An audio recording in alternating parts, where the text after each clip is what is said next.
I am the best. How's it been going? Oh, it's been all right. Just uh, Mondays are kind of sucky as usual, but Oh, for the most part, it's actually going pretty well. I reached out to some local leaders in the area to okay. do a one-on-one interview with them, kind of like what you did with Charlie. However, I stick to text-based interviews. It just seems easier. So you can look forward to that. I'm still working some details out with this particular individual, but he Uh, is running for office in our local area. oh, cool. Oh, Anyway, how did the interview go with Charlie? Because that's what I'm more interview or more interview. That is what I'm more interested in. How was it? I oh, could it was a blast. let's I was say glad to do I will say you seem like you were having just a time of your life. it. Well, I tell you what, I feel like now that it's happened, now that it's already been done. I mean, I look back on it and I'd say, well, there's things I probably could have done a little differently, or whatever. Other questions I probably could have asked, but Hmm. I'll be seeing him on Saturday. So I'm gonna be going to the event on Saturday. There you go. So there'll be a part two when we get there. So There you go. No, well, that's kind of just the way things go, though. We always look back on things and we're like, ah, shit, could have done something better, could have done that better. But yeah. sometimes don't let perfect be the enemy of good or good be however that however that Hey, I'm just glad we got to do it on thing my works. birthday. It meant more because we got to do it on my birthday. Yes, So I was yes. very happy about that because I've been getting a lot of happy birthdays today from a lot of people, and included. So I figured it's the best way to. It's a marketing gimmick, pretty much is what it is. Yeah. You want people to watch your show or watch the interview. Make sure it's on your damn birthday. Make sure you do something big on your birthday that you never thought you'd do. So, but Excuse me, I had a burp. tonight we're going to be joined, or well, I should say, what's up, everybody? This is a pre-show, by the way, so we're not live yet. We're just starting early because we have two guests tonight. So Ooh, at what? 6:30, we're having my boss from the Seven Clans Casino on the show. I I got know some it's weird. Yeah, it's weird. I know. It's like what? Yeah. Why is no, your boss from a? I got some questions I need to ask. Is it a him or a her? It's a him. Okay. So then I need to ask him like has he like had to like, you know, cut people off, be like, all right, you've won enough. You know too much. Yeah, just cut him Well, off. we want to make sure that we're asking professional questions, just so you know. I mean, I'm just going to tell you that right off the bat. He loves to have fun and everything, and loves to have a little nonsense or whatever. I get what you're saying, but just just keep your questions professional. That's all I ask. You Ah, know, well, darn so it. You try to want rearrange your words to make it sound more professional. Then it'll probably work. That's all. all right, I'll have to think about that one. I mean, you probably Uh, were good with Yahtzee or Scrabble or words, unscrambled words, probably, or maybe. I don't I'm sorry, know. say that again. You ever play S- Scrabble or Yahtzee Oh or no yeah, Scrabble, the yeah, yeah, word yeah, game? yeah, yeah, yeah, yeah, I have. Yeah, yeah. I suck at it. Oh, well, I do too. What's up, Mama T? Nice to finally see you. It's been like forever. I thought you died or something. Happy Oh birthday boy. to you. Oh my Oh God. boy. Okay, I Is won't this then. Never mind. is this where I get a nip slip a little bit or what? Or am I supposed to show you my nipples? Oh, Or is Zach supposed to show us his nipples? oh my. Here we go. I'm showing Already. people nipples. Already No, picture no. it. Sean, I do have to ask. So, what are you 41 now? So, Yeah, all right. So, we're gonna have to hire in some male strippers to give you some spankings, huh? male strippers. Male Wow. strippers. Is that what you said? Male strippers? Well, Shoot. you see, they're cheaper. That's why. Ah, what the hell? I'm working on a budget, man. What do you want from Get him some me? cheap strippers. There, Mama T won't do it for me, so I just have to. I guess I'll have to take what I there's have to like get. this crew that goes out actually. They're like Chippendales. I've got their flyer here somewhere. The only You could set Chippendales it I up. know, the only Chippendales I know is a damn cartoon. So that's all I know. Rescue Rangers. That's right. That's right. But Monterey Jack and everything. He was a head mouse, I think, or Zach, you literally just about made me spit my beverage all over my screen. And what type of beverage are we having tonight? Well, it's a combination of things. Okay. I didn't have mix, Be right and back. I had a drink that was in the fridge, but the pop went flat. Okay. So I added cold water and Mio. Okay. That sounds like a weird combination. It's pretty weak, but it should get me through the show, I think.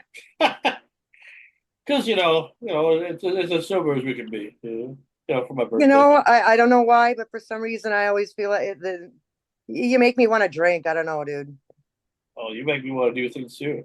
Oh my God, here we go. Put my head in the toilet. Or you the oven or? Oh yeah, in the oven. Yeah, I want to cook myself. 50 degrees.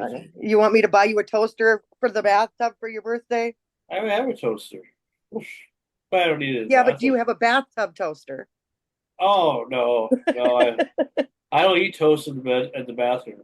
Oh my God. I know what you're saying, but I'm just trying to make it sound more kiddish. She wants to kill me on my birthday, ladies and gentlemen. That's what she's saying.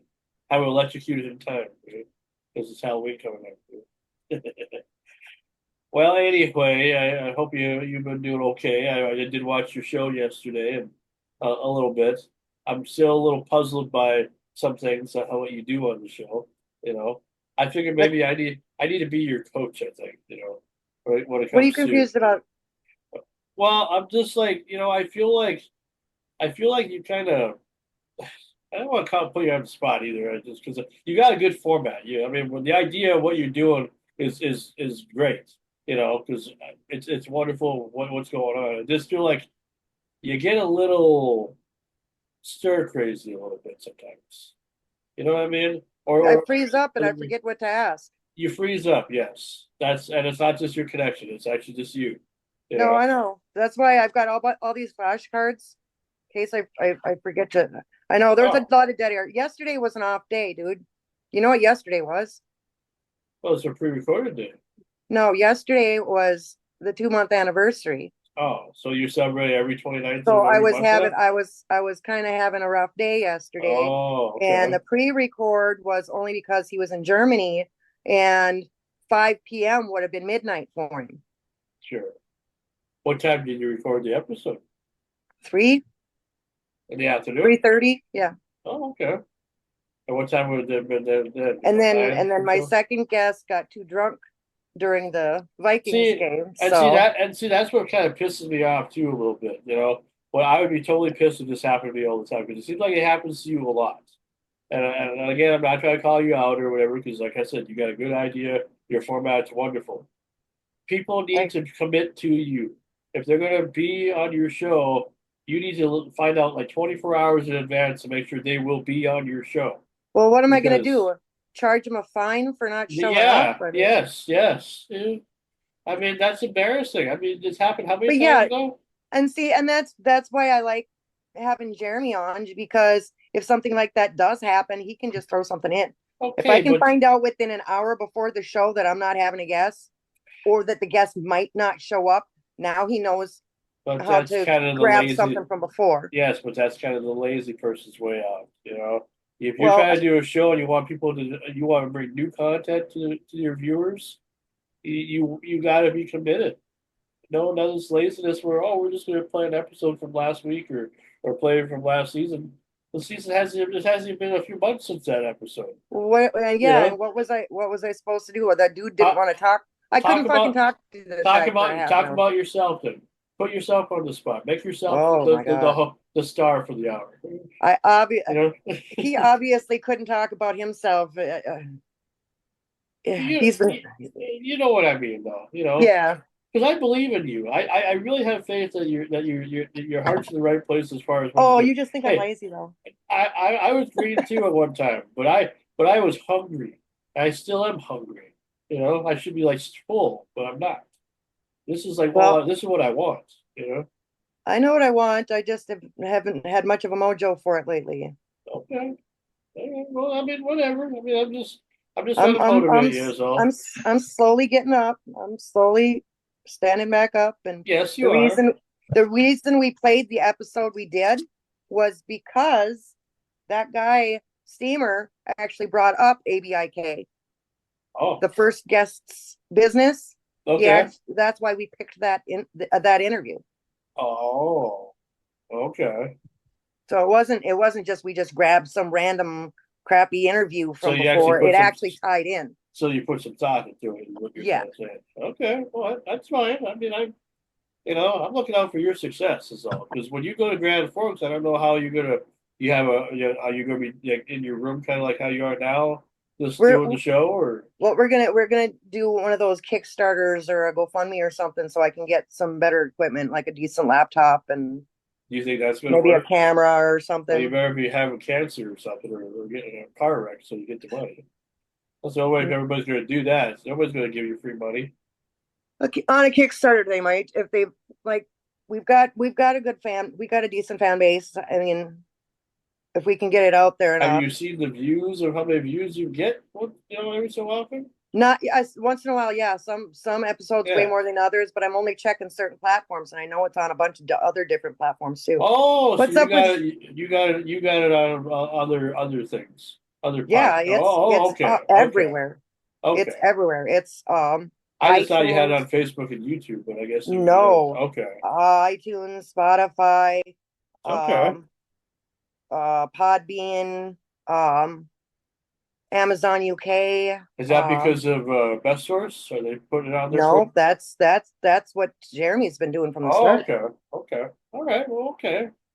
and it's Hey, on a bunch of platforms I've never even heard of, so I don't even check. okay, yeah. There's a lot. There's a lot. I was surprised how many there are. Well, like I said, I wasn't trying to roast you or anything. I just want to make sure Being you're on honest, the right being you, direction. I know. Yeah. I'm Well, used to it. I want you to be honest with me. I mean, if I What's suck, up with tell me. Zach? Is he like was he frozen or what? What No, he's well, does he just free? I'm right here. he's a good listener. I mean, I'm no, so I'm he's Oh, a you're I, just like on the phone or what? no, he's a truck driver. He's out in his Oh truck. yeah. That's right. He's driving a grippy gold truck. You watched last week's episode, you know that.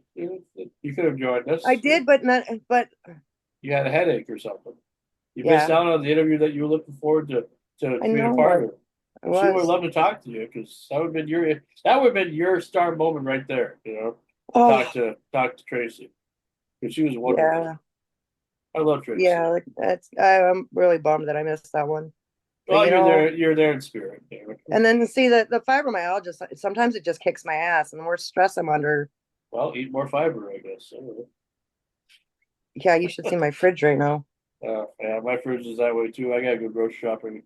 I haven't went properly grocery shopping yet because I'm gonna get some birthday money coming up here soon, so I get extra from what I have that I'll be able to. But I gotta pay my phone bill again, but Straight Talk it's due here in a couple of days. And then my brother, he's gonna come visit, but he wants to borrow some money from you, so we'll see what goes on. But yeah, can I borrow some money from you? I mean, if everybody's doing it. Zach, I don't even know you. Who are you? I'm No, just some guy and, guy You're in a your head. writer and you know what? from up north. I'm glad that you're on the shows there, Zach, because next week I definitely need at least you two, and then anybody local that wants to be part of the show. I got a person in mind that I'm going to have as one of the co-hosts for me. Because I'm hosting it and everything, but we're going to try to get a few local people on the spot. So that if Sam can't, doesn't want to be on, that's okay for that episode of Anthony. And I want it to be more of a local thing because it's, these guys are willing to come on the show. I know Michael Lawrence very well. I know his family. I've known him for years. Brian, I don't know that well. I just met him just the other day from being a part of the wrestling event in Destination Pro because he knows the campuses very well. So Oh, I got a guest coming up. You might be interested, and I'm gonna try and get him to cross over like he's gonna come back from the dead. and do ours. Okay. His name is Terry Goodsky. He works for Niji Radio, but he was also into the WWF for a long time, Oh Okay. my. and he did a lot of things for kids, like getting them off drugs and alcohol and stuff. Oh yeah, because back in those days they were doing a lot of those type of campaigns. I mean, really, like back in the I think 90s, I think he would be a good crossover guest. every almost every episode had to do something. But you do a bunch of commercials. Don't do drugs, kids. Dude.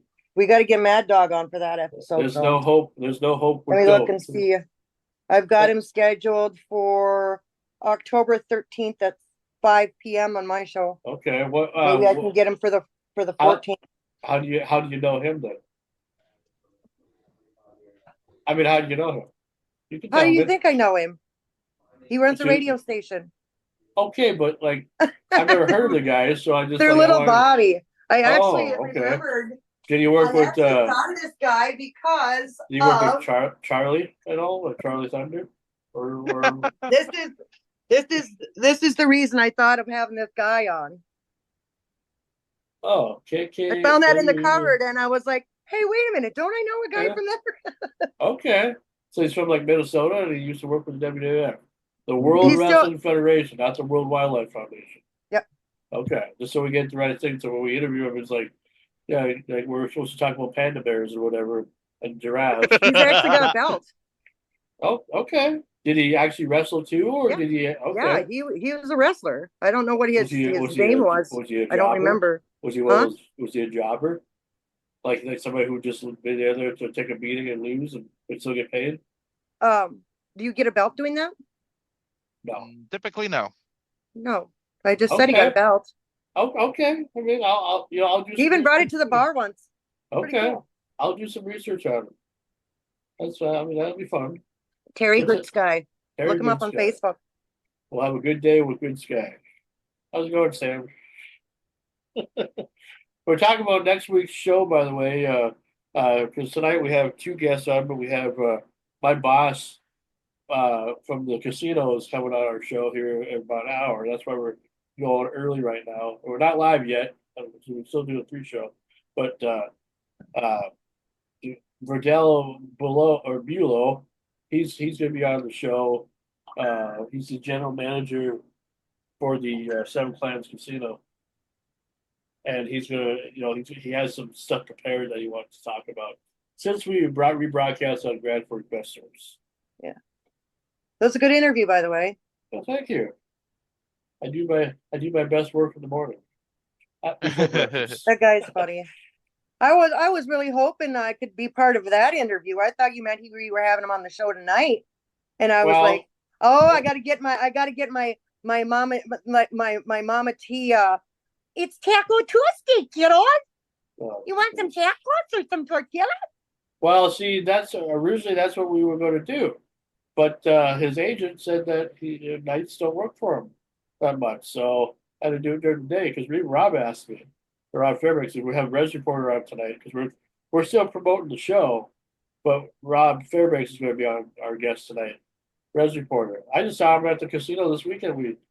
For the fourth time since he's been on the show, and of course he doesn't get a hold of me and tell me he's going to be there. So I have to find out on social media that he's at the water park where I'm on break or whatever. But he spent the night and we hung out and we talked about tonight and yeah, he's looking forward to the thing. I still want a wiener water shirt, wiener water soup shirt. I'll get you a wiener shirt.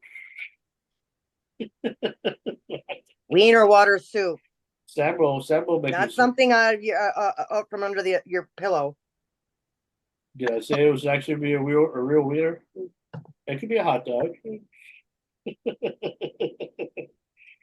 So anyway, so Res Reporter and my boss from the casino are going to be our guests tonight. But next week is going to be the special local edition of Renegade Radio. So Sam, I don't know if it even interests you at all to even be a part of it next week because it's all going to be mostly local politics. We're doing the you got to turn your audio on there. Yeah, you're muted. Yeah, that's fine. Anyway, what was I gonna say? Yeah, so I mean, not to tell you don't have to be on, but I figure. Yeah, sure. I know how you are. No, I mean, happy birthday. Well, thank you. I figure, well, we'll give you a day off or whatever, or a night off, so you can do whatever Stream Sam does, during Monday nights when you were free before. Yeah, what a jerk this guy, Sam. I tell you what, I started doing my Marilyn Monroe impression, singing happy birthday to him, and he cut me off. I wasn't trying to cut you off. I was just like, it wasn't prepared, and you didn't finish it.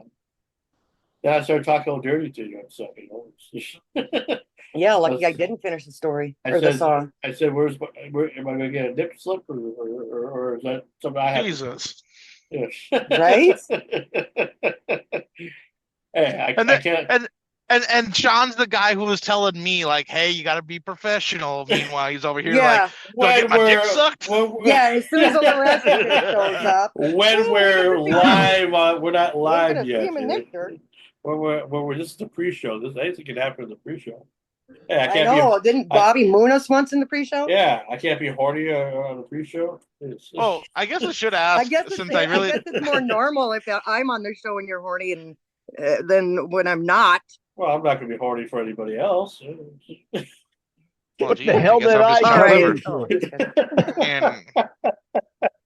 For fuck's sake. I'm just being funny. I'm just being. Hello, happy birthday, boy. Oh, thank you. Thank you, Father. I appreciate I'm going to celebrate with you. Oh, well, see, I don't drink it all, so, but That's okay. That's okay. We'll drink for you. That's right. I get a Bitsy for you. Oh, perfect. Yeah. A lot of backwash there. Yeah. Bless you. I got a question for you, since I didn't ask the last time, and I don't want to accidentally get you canceled. I know, like, I have that effect on people. So wonderful. So what is good for broadcasting? Like, is there any cuss words or things we can't say? Or oh, you can say whatever the fuck you want to say. Honestly. It never used to be that way here. Oh, you gotta watch. So my producer made this promo because we had the Renegade radio takeover of the Buzz with Mama T, where I interviewed the both of these guys, right? Yeah. And my producer made a Renegade radio ad, and on this ad, you hear Sam say something about it being the best show out there, best podcast out there, or something, and then all you see is different clips of all of us getting bleeped. Yeah, one of the panel members like that. Getting bleeped. Yeah, he did that all himself. I was surprised. He showed me it afterwards. I was like, wow, that's pretty cool. That's why I don't doubt. Fake news media always want to censor us. Right. That's why it's just TikTok. So I was on. I made a post on TikTok one day, and I happened to have a cigarette in my hand, and I took one drag of the cigarette, and my cigarette was off camera. It was only like a 30-second clip. And I took one drag of this, and I got flagged. Nobody can see it because it contains cigarette smoking, and I was like, what? "Wow, really? Are you sure? You're not safe for TV. We can't advertise you." No, this was when? I'm not safe for work. How recently was this? How recently are you not allowed to smoke? Just last week. I think it was last week or the week before. I posted something to TikTok. Yeah. Well, there's your first mistake, was posting to TikTok. I don't have Instagram, and I don't really do what's that other one? There's another one the kids are into nowadays, like Rumble or something, or I don't even know. Oh, the Talk. You know what they say? Trump.com, you can write anything you want. Truth.social.com. That's right. Oh, jeez. Is it I'm about grabbing girls in the pussy. I don't care. Talk whatever. That's right. I'm just getting the live ready here for you guys. One of these days, me and Sam just have to have a whole show, just us going back and forth with our impersonations. Yeah, well, I mean, you guys kind of had that last week. I remember everybody was going at it. Everybody liked that. Everybody liked that. You think Sam Kinison and Trump would have? Huh? What kind of conversation do you think Trump would have with Sam Kinison? Trump, what are you going to do tonight? Well, I'm going to grab some girls by the pussy. I don't know. No. I'm going to go to McDonald's. We're going to get some fantastic Big Macs with the extra sauce. I like Permane Brothers in Pittsburgh banning our future vice president Vance it was a week before they had Carmela in there, and they threw everybody out of the restaurant. And that Carmela, or whatever her name is, and her crew in. And then when Vance showed up, they threw him out. Oh, So we are now banning Permane Brothers in Pittsburgh. Matter of fact, the Steelers game yesterday is usually packed. It was empty. Wow. So woke, go broke. That's crazy. I saw a little bit about that.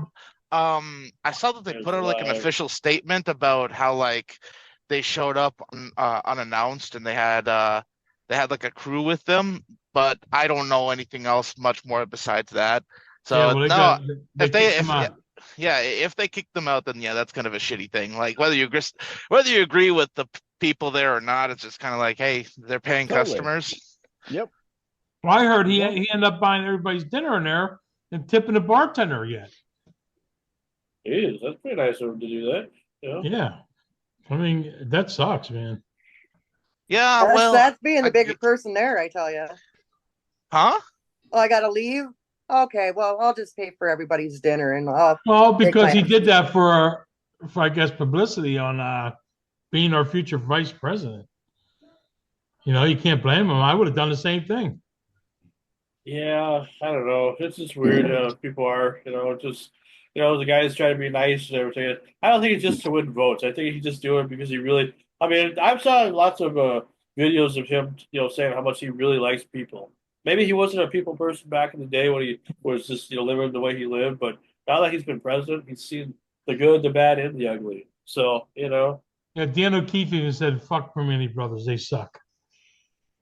I don't know, man. I that sucks. I guess I haven't watched it.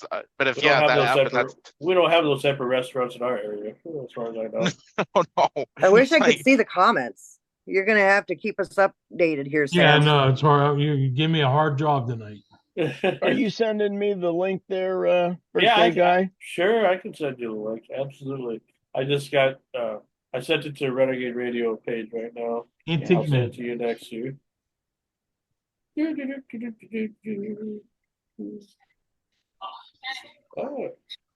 there.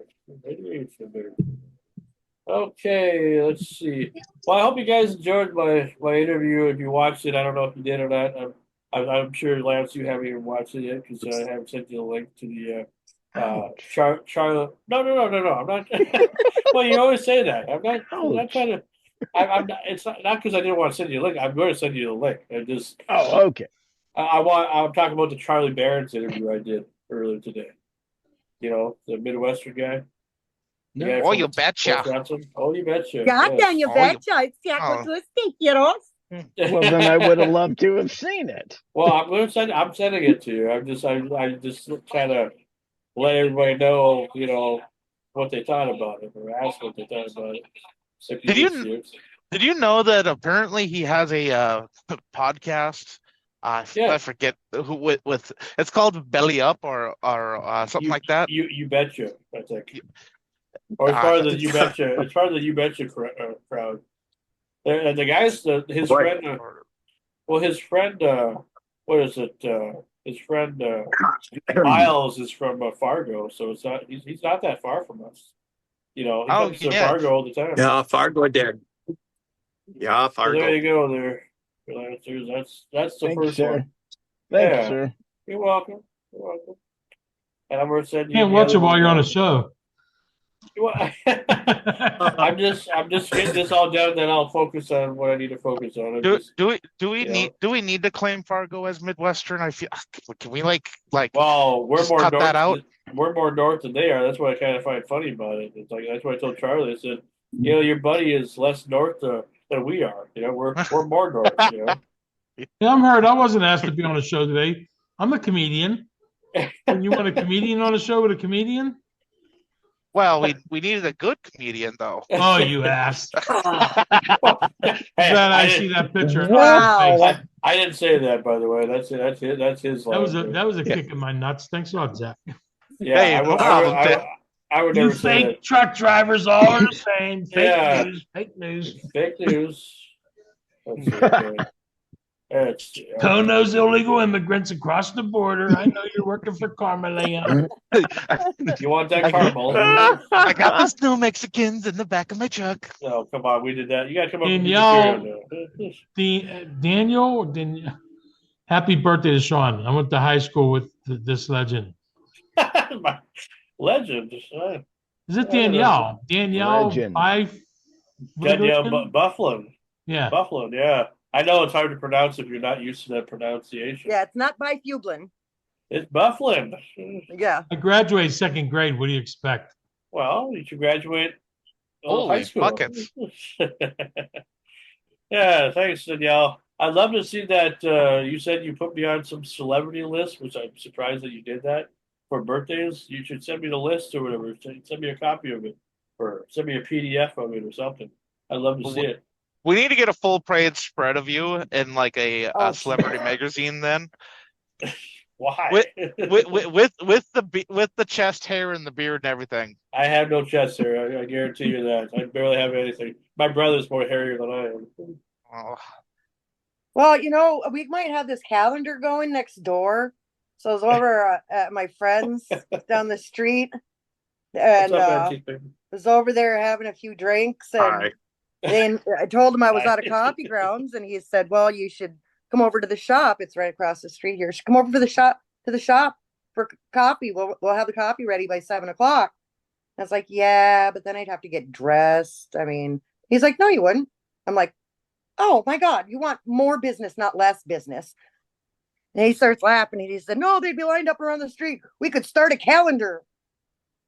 Oh, so he's talking about getting naked and having a calendar about the calendar of being naked, right? For the little city of Macintosh. Nobody wants to see that. Yeah, nobody wants to see Hey, that. Danielle said we don't record our shows. Sorry. Well, you should. Why don't you record your shows? That's stupid. Everybody, you don't want to have an archive of the stuff that you've done? Yeah, that's why I keep everything I've ever done. Everything. I learned that a long time ago. Always keep the stuff always keep your work. I got tapes. I got tapes in my shows. I got DVDs in my shows. Yeah. I just don't know how to put them online. Well, I don't know how to work my website. Well, how's it going there, Antique Man? It's good to see you on the birthday episode. How have you been? Yeah, well, thank you, and happy birthday to you. Thank you. 41 years. That's something, 41 years. I can't even remember being 41. That's like 30 years, anyway. 31 years away from you now, huh? Is that how old you are? Good luck. Lance, I saw you looking. If you're interested, I know he'll send it to you. That's what I was doing. Oh, jeez. I saw you looking. I'm sure Lance has his own porn section. Look at that. That looked interesting. Well, anyway, ladies and gentlemen, welcome to Renegade Radio. I'm your host with the most and the birthday boy for tonight, anyway. Until maybe we'll have another birthday boy next week, maybe, or whatever, or some other episode, anyway. Oh, how many birthdays you celebrate for 2 months? I celebrate I celebrate all months because I love myself that much. Because why not? Nobody else does. I am so sick and tired of hearing people say it's just another day. It's just another day. No, it's not. It's your fucking birthday. You celebrate. Yeah. It's not like a milestone birthday, like 50 or something. Well, but, shut up. Shut up. Oh, okay, you're over the hill, right? Yeah. Wait till he gets my age. He won't be celebrating. Oh, I'll be celebrating. 40s are good, man. Hey, I'll celebrate with a bag of Viagra if I have to. Tony said hi. Oh. Hello, Sean. Hi. Which Tony? Is it Tony Brazier? No, not Tony. Did I say Tony? Yeah. Cody. Okay. Cody Skalski. Yeah. Him and his brother Michael always watch all the time. They're loyal viewers anyway, which we appreciate, Anyway, I want to say thank you to everybody who has sent birthday wishes. I mean, it's been fun on Facebook. It's always fun this time of year because you kind of have an idea who's going to send you birthday wishes, and then it's always exciting when people you don't expect, send you birthday wishes. I have got a birthday wish from Kevin Pike, and he's the guy who created turned the DeLorean into the time machine, Back to the Future. Wow. I have a Kevin Pike story. Wow. Oh, okay. That's funny. That's wow. Well, I've never had him on the show. I would love to, but he says he doesn't really do interviews as much anymore. So go then, Lance. Yeah, he does. He wouldn't. I couldn't be on that show. So I mean, but is it a bad that's story? good that he wished you a happy birthday. Why wouldn't you be able to be on the show? You're a little bit of Hollywood in you. No. It's him and I don't see eye to eye. Flash. Okay, this is interesting now. Now I got to hear the story. Yeah, what was drama? Did you marry his wife or what? several years ago, he had started a type of a artist management company. Okay. And he signed me and my partner at the time. Leon? And we had kind of gone over to this other side and we're negotiating this project. He jumped in. We lost work because of him, because of his, I guess, what I would call lack of finesse or anything. But It's just not real positive. It got real shitty at the end, and it was really unfortunate. But I thought this was supposed to be a funny story. Yeah. No. It's not. Thought where you accidentally Not funny. I thought where you accidentally got married to his wife or something. Right? That's what I was No, I think he's done with all that. Accidentally kidnapped him in a trunk or something. Or stole his DeLorean or something. I don't know. I would have been the guy in the trunk. You don't think you would have stolen his DeLorean? Maybe you could drive it. And you don't think it would spin? No, I've been in one, but I haven't driven one. I've never been in one. I would love to see one. I know when Terry and Oliver Holler were going to what was it? They were going to South Dakota for one of their trips, and I remember hearing about that. And we were talking before at that time. I was with them, and said, "Well, if you guys come to Rapid City, let me know, and we'll get together because I'd love to see your car because they were driving all around the USA to raise money for Parkinson's, and I think they still do that from time to time. But I never got to meet them, so they were kind of a hurry. I noticed your wall looks different lately, Sean. What you got up there? My wall? Yeah, is that new? We acknowledged that last week when you were not here. If you would watch the episode, you would know we were acknowledged. Shame to fuck on you. Just throwing the shade. Don't miss episode with this guy. My God. When you turn 41, you automatically turn into an asshole. I'm just being funny. It just a little bit of extra sugar from. We're all going on strike next week. We ain't going to be on the show. None of us. Well, that's fine because I won't need. Well, I need a couple of you. Yeah, we're done.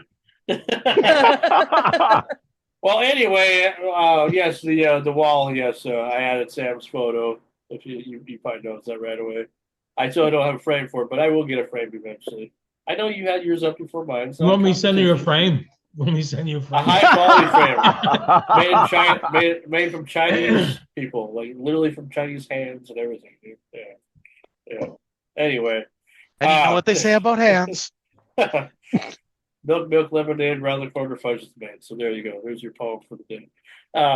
Anyway, what I was going to say is, well, welcome to Renegade Radio, first of all. I'm your host, Franky Slawson. We've already covered that. We got Zach today. We got Mama T, Screaming Sam, Lance Warlock, and Antique Man.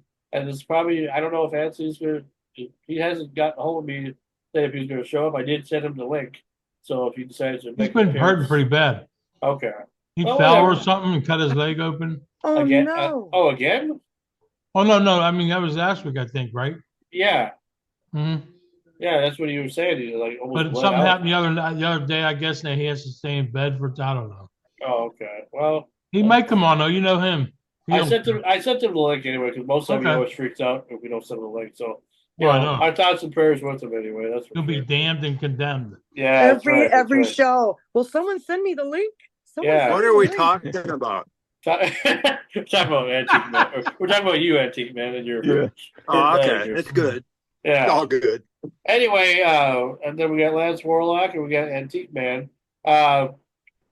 Tonight's show we're going to have two guests on. That's why we're starting as we have. Yeah. There you go. We got my boss from the general manager of the Seven Clans Casino, Verdell Bilo, wants to come on and do like a little public address, we'll say. It's not really an interview per se. It's more or less just he wants to spend a few minutes with us because we air the show on Grand Forks Best Source on Saturdays, and he's also going to share it on the casino's website or their Facebook page. So we may get some new viewers, because of that. He wants free advertising, is what you're saying? Well, he said he finds us he finds this show resourceful. Oh, that's awesome! I'm glad. I hope he's watching. It's because it's good marketing. Yes, and he says because we're allowed him to do things that most radio stations would not give him the time of day to do. So I said, hell yeah, advertise for free. Well, for real though. I guess that's what it is. But but he wants. Isn't it any interview free advertising? Pretty much. For real. It's free promotion. Yeah. We'll get there. But Remember, anyway, folks, ScreamandSam.com. That's right. LittleBobbyBuzz.com. That's our sponsor this. Scream and Sam and Little Bobby Buzz. Anyway, and then tonight at 7:00, after Verdell is done with that, we're going to have the return of the Res Reporter, Rob Fairbanks, and we're going to continue to promote the big event with Charlie Berens this Saturday night at the Sanford Center in Bemidji, and I plan to go to that. It'll be a good time, and I can't wait. Already on the guest list already, So I'm pretty excited about that. But tonight, it's just it's a birthday episode, and the first part of business I want to get to, because I've been holding this for a little while, because somebody sent me something, and I take your hand off of it and wash your hands, and then. Oh Jesus! Hey, you know what they say? If you hold it in too long, it'll just turn into shit. I hope this doesn't turn to shit because somebody. Okay, what you got? Somebody sent me a package. I don't know who, but one of you guys did anyway. I'm just trying to figure out who it could be. I don't know. I know who it was. Was it you? Antique Man.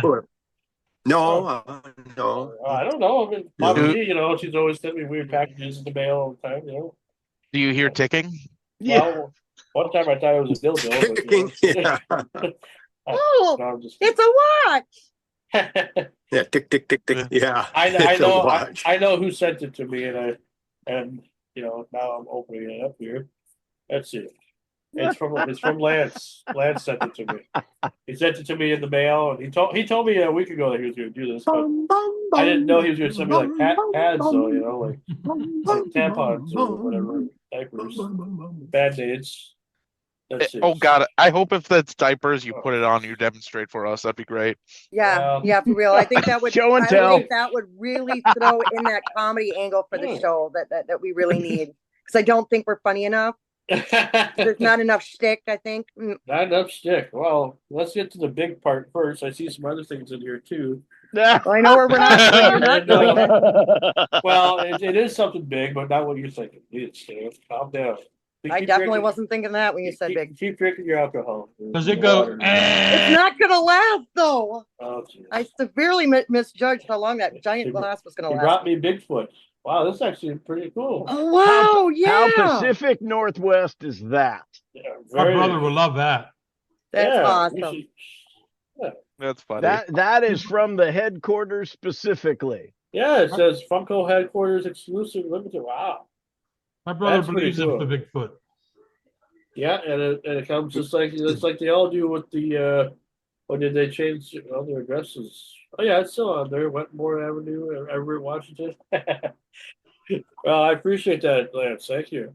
I figured you were gonna give me something like Halloweeny, like I knew it'd be a Funko Pop. I figured that, but I wasn't that's sure Halloweeny. Like, yeah, there's more in that box. Oh, I know. I see. We'll put this up here now.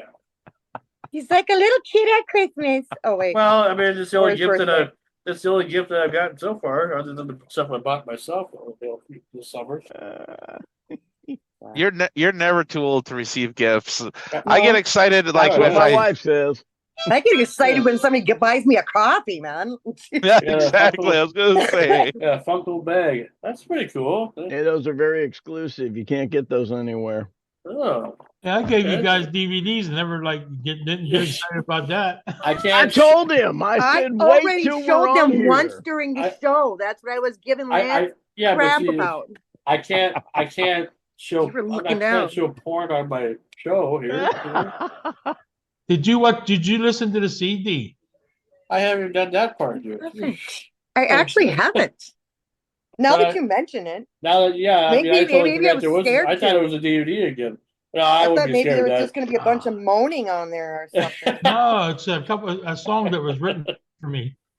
The first two, I made a clean version, a dirty version, and then there's Wild Thing and Are You Lonesome. So okay, just make sure you listen to it in a harmonically sealed chamber. Gotcha. Yeah. The host with the most. Happy birthday, Franky, and your friend Lance. Wow. Aww. Woo. Is there an apple in there? I almost feel like crying. I tell you. I don't know if you got me like a kazoo or something. Are you horny? Oh, I want one. I heard somebody play harmonica a minute ago. That was me. Now we've got a kazooist. Yeah, I know. Yeah. Oh, nice. You want me to blow it that's happen. Gonna, you want me to blow it? That's gonna cost you money. You ready, Franky? There you go. I'm horrible at that. And then what else you got me? Got me some extra gum. Time. I guess you knew I had some bad breath, so I appreciate that. Yeah. I won't have extra bad breath anymore. I'll have extra good breath. Well, thank you, I was about Lance. to say, maybe he's just saying that you're a little extra, so you need some extra gum. I extra special. Hey, Lance, we can't smell his breath, but you could have given him a pillow to put over his head. A pillow pillowcase. You could have gave me a thing of Beano. I've been passing the gas lately. Or a mask. Just kidding. Anyway, I appreciate that, Lance. Thank you for the gifts. It was well worth the wait, I guess. To add that to the collection. Oh, absolutely. And this is cool. Oh, wait till you see what Lance sent me. Wait, let me get it. What you said, you middle finger? That's for another show. Oh, jeez. Lance directed. Didn't send me nothing.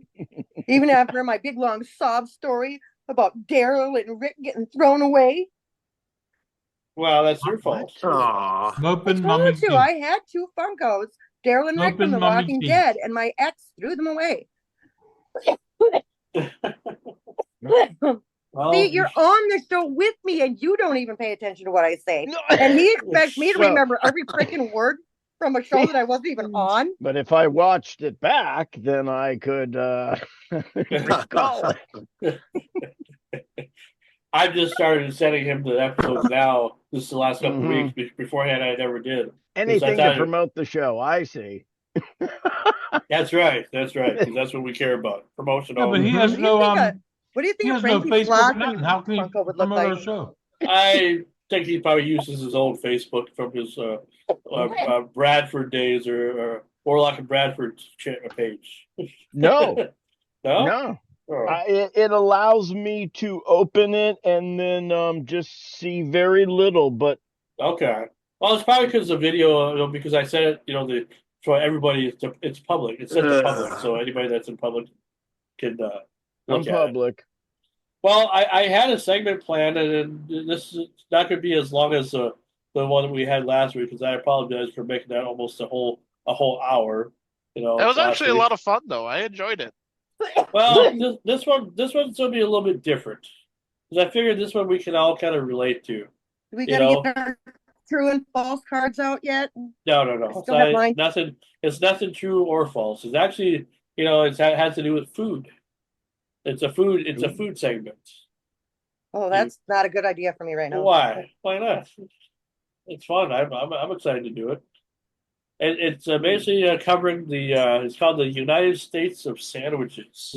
If you know, you know. Give me a list of all the most popular sandwiches in America. Philly cheesesteak. So who's hungry? Listen, that Permane Brothers I was talking about.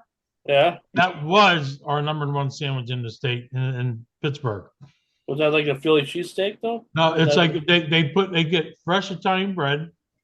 Yeah, and they put the meat on. They put French fries on. They put coleslaw on.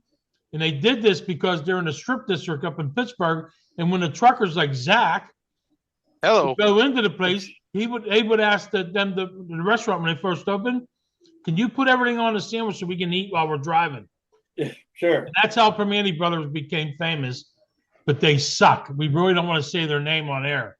Oh, okay. I never heard of them prior to you talking about them. So I mean, but they sound delicious anyway. Oh, it's definitely a delicious sandwich, but we won't do that no more.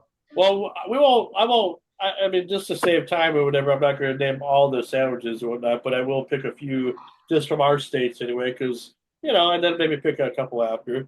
Like in Minnesota, you know what the most popular sandwich is in Minnesota? Lutefisk. Oh, White Castle. Why would there be a White Castle? They got White Castles everywhere. I don't have one. It's probably a Juicy Lucy, I'm guessing. It's the fried walleye. Go figure out that one. I should have known that. I've made that enough. It says these breaded fried walleye. These breaded fish fillets are best served on a soft roll with lettuce, tomato, onion, and tartar sauce. Tartar sauce, yes, and it's got to be beer batter. It's got to be Shore Lunch beer batter, and you got to Cats in a use Cradle. Old Milwaukee with it. And silver spoons. Old Milwaukee, that's the trick, man. All right, Sam. You want to know what the most popular sandwich is in your state? Okay. What do you think? What do you think it is? Wait. It ain't Permane's Brothers, right? No, it has nothing to do with the restaurant. It's a sandwich. Oh, it's a sandwich. Okay. A ham barbecue sandwich. Nope. Is it some kind of cheesesteak, maybe? Bologna sandwich. We call it jumbo. You call bologna is jumbo. Yeah. Wow. Okay. Like rubber bands or gum bands. Okay. When your mom told you to clean the house, it was red the house up. Yeah. Wow. Yeah, that's a sandwich. I mean, you're the two popular sandwiches I know. Oh, Sam. Well, one thing I love about you, Sam, is that you prove the stereotype of Pittsburgh absolutely correct. There you go. Or Pennsylvania, anyway. Well, that's Ohio, but Ohio sucks. Okay, so the oh, you love your state. You love your state. Okay, so the number one sandwich in Ohio is in Ohio. I was Pittsburgh. Yeah, well, I said Ohio. Oh, okay, I didn't know that. It's the Polish boy. The what? The Polish boy. It says this unique dish is a kielbasa on a bun covered with barbecue sauce, French fries, and coleslaw. Oh, yeah, that's my favorite. All right. I feel like the segment is just designed to get us hungry, and right. I've already got the munchies. You didn't check Pittsburgh out. Yeah. You didn't check out. I will get to that. Okay. Sorry. Texas. Sean, you owe us food after this. Oh, well, you owe me food. It's my birthday. Food from our originating state, and mine was Wisconsin. You got a Wisconsin on there? Yeah, I got them all 50 states. So Texas is next, since we have Antique Man here, even though he's from South Dakota. Yeah, that would be the red light district taco. Well, on here it says it's a smoked brisket. Close enough. Same thing, yeah. A brisket Mexican cross the border. Brisket topped with mayo and pickled onions on rich brioche bun. Oh, good Lord. All right. So, Lance, what do you think your top sandwiches in your state? I missed the sandwich. I don't know. Something with salmon. I don't know, man. Well, it's called the banh mi or banh mi or banh mi. BANHMI. That was his cat. It's roasted pork, pate, and pickled vegetables on a baguette. Makes this one you must try. Yuck. I'll stick to PB&J, man. What sandwich is this? Ready? 2 all beef patties, special sauce, lettuce, cheese on a. Oh my God. What? What is it? 2 all beef patties, special sauce, lettuce, cheese, pickles on a sesame seed bun. That's a big bag. Okay, yeah, you're right. That's just funny. Lance's reaction is yuck. Okay, anybody know this one? Sourdough, tomatoes, bacon. Well, I'm the one doing the segment. Mayo, cheese. What? I'm the one doing the fucking segment On here. Thursday. When it's your turn to do a segment, then you can do a segment. This is my segment. When it's your Wait till birthday. Sunday. Yeah, that's right. That's right. Well, let's see. So let's see. Let's go. Well, did I say? Yeah, we did Minnesota. Let's see. Who else do we have that's from different state? I guess I covered everybody. Now, Pennsylvania. We'll go to Pennsylvania here. Ham barbecue. Okay, so what do you think would be the number one for Pennsylvania? Ham barbecue. That's what you said? No, that's not a restaurant. That's actually a sandwich. No. Okay. Well, obviously it's a cheesesteak, with thin sliced beef, melty cheese, and sautéed onions. It's a timeless classic. Plus Pennsylvania, it's covered the whole state. Well, when I say these sandwiches, they cover the whole state. Okay, what about so Mama T, you were talking about Wisconsin. What do you think the number one sandwich is in Wisconsin? Grilled cheese. You're right. It's grilled cheese. The Badger State takes their cheese seriously, and they'll often top their grilled cheese sandwiches with things like broccoli, roasted carrots, and red onion. Oh, that's funny as shit. Yeah. Now you have to be into mayonnaise, I think, and so I get it if you're not. But if you ever do a grilled cheese, instead of grilling the bread with butter, you do the mayonnaise, and oh my God, it takes it somewhere else. Oh God, that's good. Sorry. You can do that with chicken too. I have to agree with him. Absolutely. If you put mayonnaise instead of butter on a grilled cheese, I don't know what it does to it, but it does something magical in my mouth. Yeah, we're friends now, Zach. Hey, Zach, I got something to give you. I'm waiting for that. I got something that'll give you magic in your mouth, sir. Magic Johnson. There's magic in everybody's mouth in Wisconsin. What can we say? Yeah, be dripping with goo. Hey, Ian Thorpe said happy birthday, Sean. Thank you, Ian. All right, so we'll go to Arizona. What do you think the top sandwich is in Arizona? Roadkill special. Corned beef. Nope. Oh yeah, hot air. hot air on a bun. Armadillo. An ice cream sandwich. That's right. Yeah. It's a Navajo taco. I was gonna say taco. The open-faced sandwich is a fried flatbread with meat, bean, cheese, and lettuce. It's not a sandwich. It's a but they call it a sandwich out here, so that's what it's all. Well, they're wrong. Like the red light district taco. I guess so. Probably stolen. Might as well just say fish taco. All right, so how about the big state of Iowa? What's the most popular sandwich in Iowa? Corned beef. Iowa. Think Roseanne when you think of Iowa. Got to have corn in it. Got to have corn in it or potatoes. It's a potato sandwich. Think Roseanne like pork? Well, just think Roseanne when you think of Iowa and the sandwich. Oh. Pat? Yeah, the fat sandwich. No, it's a loose meat sandwich.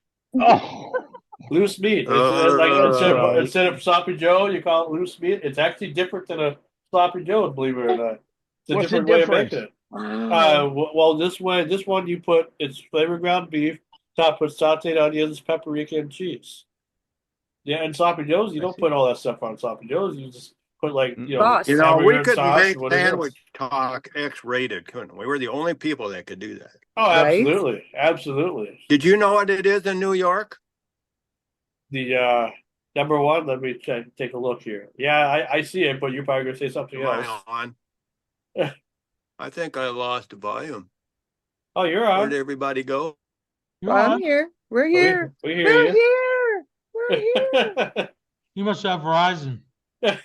Yeah. Can you hear me now? Yeah, even Charlie was having problems with that earlier. Hey, he looks like Sean. He looks like Zach right now.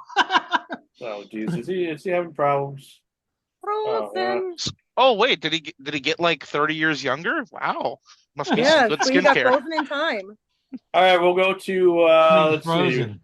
We'll go to Oregon. there, Lance. Oregon, what do you think the top sandwiches over there? All I know is in Portland. There's a place called Pine Street Biscuits that does a sandwich called the Reggie, which has to do. It's been a long ass time. Diners, drive-ins, and dives had gone there, and it's like a biscuit, fried chicken, gravy, an egg. It's okay. Yeah, you're right. But that's probably not what it's going to be. But no, you're right. It's actually a fried chicken biscuit sandwich. Oh, it's not the corned beef? Okay. No, it's not corned beef. No, you're right. Corned beef. It's not corned beef. It's bacon, cheese, I'll get it right one time. and egg on top of fried chicken. What did you say that the sandwich was called? Was it called a Reggie, you said? Yes, the Reggie, and the place is called Pine Street Biscuits. Okay. It's fantastic. I mean, this is turning into one heck of a show. You're eating out Reggie. That's great. Wow. Oh my God. Okay. I hope Reggie appreciates it. I would hope so. How about the state of Tennessee? What do you think the #1 sandwich is in Tennessee? It has something to do with country music, I bet. Corned beef. Maybe. Why do you think everything's corned beef, sir? No, it's going to be because it's bound to be. It's going to be some kind of smoked meat with coleslaw or some crazy shit, or maybe some cornbread. Smoked brisket sandwich. Ooh, it's called the Elvis. Shut up. Peanut butter, banana, and bacon are the 3 main ingredients for one of Tennessee's favorite sandwiches. Yeah. Let me tell you something. That I tried the peanut butter and banana. It was excellent, but when I put the bacon on, it took it to a different level, man. It was fantastic. It was great, fantastic. All right, so for Mama T and her North Dakota roots or whatever. No, that was Wisconsin. Well, but you also have North Dakota roots too. I mean, you're in North Dakota as well. Well, what do you think the top sandwich is over there? Corned beef. Yep, that one's corned beef. No, it's Sloppy Joe. Sloppy Joe, sloppy This classic is the ground beef with sauteed onions and spicy sauce on a hamburger bun. Yeah, so it's different than the loose beef. Done. Yeah. Is he done? His network will not. Oh, okay. Oh, shit, it was I was Verizon. trying to look for one of the old menus. I've got the old menus from the bar whatever, downstairs. That's fine. We used to have the Elvis down there. It was literally a peanut butter, banana, and bacon grease sandwich. Wasn't corned beef. No, but it was the Elvis. All the burgers downstairs are named musically. Was it popular? An Elvis. Did people order it? And that's Amore, which was a pizza burger. That sounds about right. Are you gonna do Florida? I can. Yeah, try. I know what that is. Okay, what's that then? Cuban. Yeah, you're right. Chewy Cuban bread smothered with layers of ham, roast pork, pickles, and Swiss cheese. That's the Cuban. Who had a phone right? Yeah. And I'll do one last one here, and then that'll be the end of my segment here. What is the most popular sandwich in Idaho? Well, that's got to be something with potato. Right, I was thinking you would think, but you would think it's corned beef. Breakfast sandwich. That's the corned beef steak. Who knew? Yeah, no, it's not that. It's PB and huckleberry jam. Oh, that's right, huckleberry. Yep, I know somebody who's in the weed business, and they've been making huckleberry gummies, and it basically just says simple but fantastic. This classic peanut butter sandwich is much tastier with huckleberry jam instead of strawberry jelly. There you go. So there you go. There's some United States of sandwiches there. That's my segments I think about. Hope you guys enjoyed that. Yeah, I gotta go. I'm hungry. Well, you can pretend you're eating a huckleberry jam or whatever. I know. He's back. So what the heck happened there? Did your phone get disconnected? Oh, you gotta turn your audio back on there. Everybody's audio is muted. Oh no, everybody's dead. No, not because of you. No. Yeah, I didn't mute. That was my account, and I had to answer the phone. Mama T is pretending to be muted because we know that she's not really muted because I can see the microphone there. You know, good vision. So anyway, that was the sandwich thing. I hope you guys enjoyed that. It made me really hungry. Now he's having a cigar. Smoke after sex, I guess. So, you guys have any people that you know around the what was it, North Carolina area at all with the flooding and everything? God, that'd be horrible to live around that place like that. I watched some videos and I'm just like, man, I saw houses literally float away. Yeah, literally. Prayers goes out to those people and their families, man. Yeah. Doesn't make any sense. I mean, it's just like houses are not supposed to float away. They're not made of boats. It only happens in the cartoons and the movies. Yeah. But I'm saying it's like, trailer houses literally floating down like they're like a boat. I don't get it. I mean, it's weird. Well, your dad lives in Tennessee, so Lance. So did he get anything at all? Or? He didn't say. I talked to him yesterday. It seems like they get a lot of just little residual stuff, nothing very specific, but okay. Nothing. Weird. Thankfully. Antique man, you're muted, right?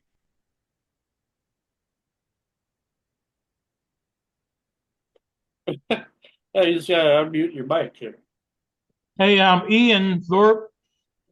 Sean, a YouTuber who lives in Nashville area, street is flooded, houses are full of water. Okay. All right. Well, I was just surprised to see that because I never really saw that on video before. Weird to me. Just like something you see in a movie or something. Yeah, Florida didn't get as bad as they did. Well, I saw like somebody did a time lapse of like a downtown highway. I don't know if it was like in North Carolina or wherever, but it was like a normal highway with businesses and stuff. There was like a red building, probably a business of some sorts, or maybe a restaurant or something. And all of a sudden, as the water kept rising and the winds kept getting harder and harder, it all of a sudden just floated away. There it was. There it's gone. Yeah, and that's probably been there for a long time. That's why people shouldn't ever live by the ocean. You see all these houses that where you got these nice big fancy houses and it's all underneath water and stuff. Why would you do that? Because no matter where you live, something happens there. Like up here, we got blizzards. Yeah, but we're not going to get our house all of a sudden it's going to walk away from us or whatever. I mean, it could be destroyed by a tornado or something, but. No big deal. I'm waiting for Mount Rainier to blow, so that's all. Well, yeah, I suppose you live pretty close over there. I suppose, or Mount St. Helens. It's so terrible. Is Mount St. Helens? That's close to you too, isn't it? Is that what you're talking about? Well, so we had just moved to Washington in 1980, and in 79, and then it happened in 80. It happened the day after my mom's birthday, and we were in Central Washington, and we got ashed like crazy. And it's St. Helens is not that close, but we got ashed. It was crazy. I was like, where the hell did we move to? And then in California, when you lived there, I suppose you experienced some earthquakes and stuff. Yeah, there was several that I remember. I think the biggest one was 72, and my mom said something about my crib was on wheels and in hardwood, and so my bed was rolling around my room, and she came in there. But I mean, yeah, it was just kind of odd to move to the volcano state.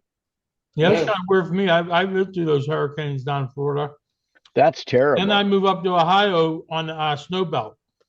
So that's pretty interesting. When it snows up here, man, you get slammed. But the last couple of years wasn't that bad. And actually the weather's been real nice up here.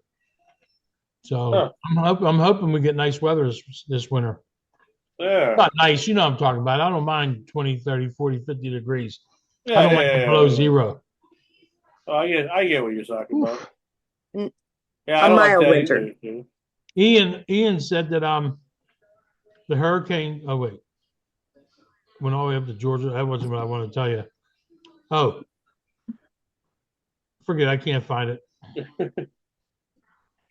Well, I mean, like I say, I mean, I'm just grateful that that we don't live. I mean, I'd love to visit those areas and stuff one day, but it's just like, I feel bad, for people that have to deal with that stuff. It shouldn't have to do that, but it is what it is, I guess. Am I on now? Yeah, you're Yes. on. Yeah. What the heck happened? You just kind of had a Haven't had connection this issue. much fun since my great aunt's funeral.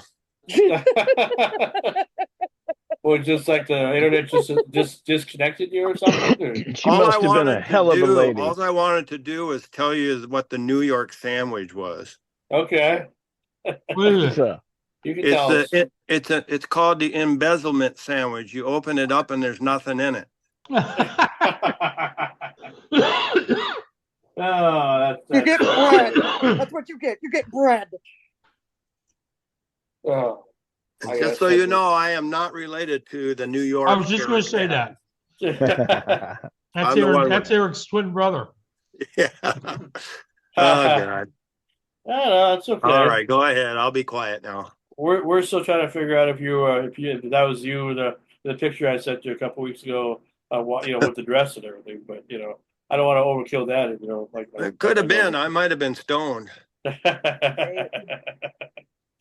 I mean, who knows? It happens. Yeah, it happens. It happens. I mean, say, Screaming Sam, I was going to tell you something. Yes, sir. You got that new profile picture on Facebook. Did you see how I did that black and white? Yeah, and you see that center part of that was my meme. Yeah. You borrowed that from me, and there's a copyright on that. Is it really? Oh yeah. So I'll give you the address for the check. Okay. No, dude, I'll put your name on it. I thought that was the greatest. Carry on. Our Antique Man comes up with the coolest shit, man. Oh, of course he does. He's a legend. Legendary people do legendary things. Yeah. That's what. He had my Volkswagen but with the helicopter carrying it up in the air. That was funny. That was easy. See, I don't know why we just don't make him the producer. I'm telling you, he should be our he should be our, what do you call that man that makes all our advertisements and stuff? An advertiser? Marketing? Yeah, marketing. Maybe I could do that. We could call you Mark. Say, hey, Mark, what's going on, Mark? Oh, and Mama T, sorry about Sundays. It's just really bad for me. I can pre-record. Yeah, we can do that any Monday. Yeah, I'd love to do that just because sometimes we might need a filler if somebody doesn't show up. Well, thank you, Antique Man, because I got that spot. Thank you. And then that would be nice because it hasn't been aired before. It's just something to save in case, and it's not a replay; it's a pre-record. Even though it was sloppy seconds, I appreciate it. I hope you enjoyed my sloppiness. No, I liked your interviews. I told you I did. It was a good I know. And that's just the thing about this. Tonight we're actually making some history, at least for our show. Once virtual, I know I say that a lot, but tonight's really true about that. Because since Charlie was on the show earlier, the podcast early exclusive interview that I did, he was our 49th guest of this year. So when Verdell comes on, he'll be our 50th guest of 2024. So, and then Rob will be number 51. On your birthday, even. Yeah. So we passed after tonight. We'll pass the 50 guest mark anyway. Look at you being all professional and stuff. Proud of you. Hey, 50's always been my goal. If I can get over 50, that's great. But if I can at least get 250 every year, I always try. And sometimes I do well, sometimes I don't. But hey, I made it over 50. People keep telling me 50 isn't that much. I'm not talking age. I'm talking. It's not that much once you're there. They keep telling me that. Well, I take it with a grain of salt because I appreciate all the guests that we've had, and then anybody that I've interviewed in the past. The one thing that I wrote, on my thing on Facebook earlier today was I told people, I said, don't ever doubt me. you know, and not that anybody really has, but I just feel like maybe there's somebody out there who reads my stuff and says that guy's so full of himself, you know. It's like he can't bring us Yeah, these you people. still, yeah, yeah. And so somebody like Mama T would be like, yeah, he's just so full of shit or whatever, you know. It's like, but then you see, you won't let me, If I was Yeah. gonna say you that, won't I let me would be bring on the any of show. my guests on. well, we're not We'd have a interviewing- real show then. We're not I interviewing might strippers. roast you, Sean, but If you I want to would bring be on the show if I thought that. if you want to bring somebody that would be fun on the show, bring us some clowns and they can do like balloon tricks or whatever. No, I want strippers. That's what I'm here for. Porn stars. Well, then Zach, you got to put on some makeup and you know, and a button and a like a cloth nose and everything. And Well, you see, my face is already kind of looks like a clown, so I barely any maintenance needed, my friend. That's the good part about me. I'm a low maintenance clown, not one of them high maintenance clowns. I'm getting ready for No Shave November. That's why I start here this month. Yeah. I'll do the mustache, and then November, no shave. And Make sure you join me, guys. And since you bring that up, I'm going to kind of make an announcement here as well for our future episodes. Anyway, now normally I wait for a little while to start saying stuff about when we're going to have a break. I'm going to leave this up to you guys because I feel like maybe I put too much pressure on you when it comes to making these decisions all by myself, and I don't get you guys. I don't ask you guys, what you want to do. I just do what I want to do. So for the rest of the year, jerk. Okay. Sure show. Oh, you? Yeah, me. Yeah. Oh, I got something to say about this when he's done. Go ahead, Sean. I will let you guys decide how long we go, how long season 3 goes still.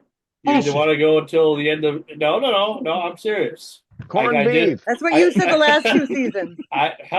No. Hey, Mama T. I'm serious. What about the meeting we had? Remember the meeting? That lasted never.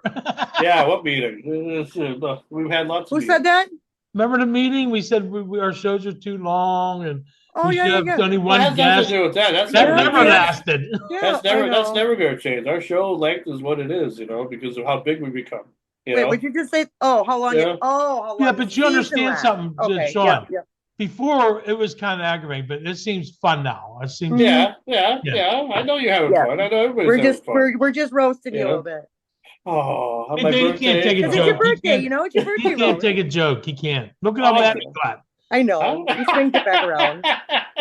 Do what they do to me, folks. Well, let's make his day, guys. Happy birthday to you. Happy birthday to you.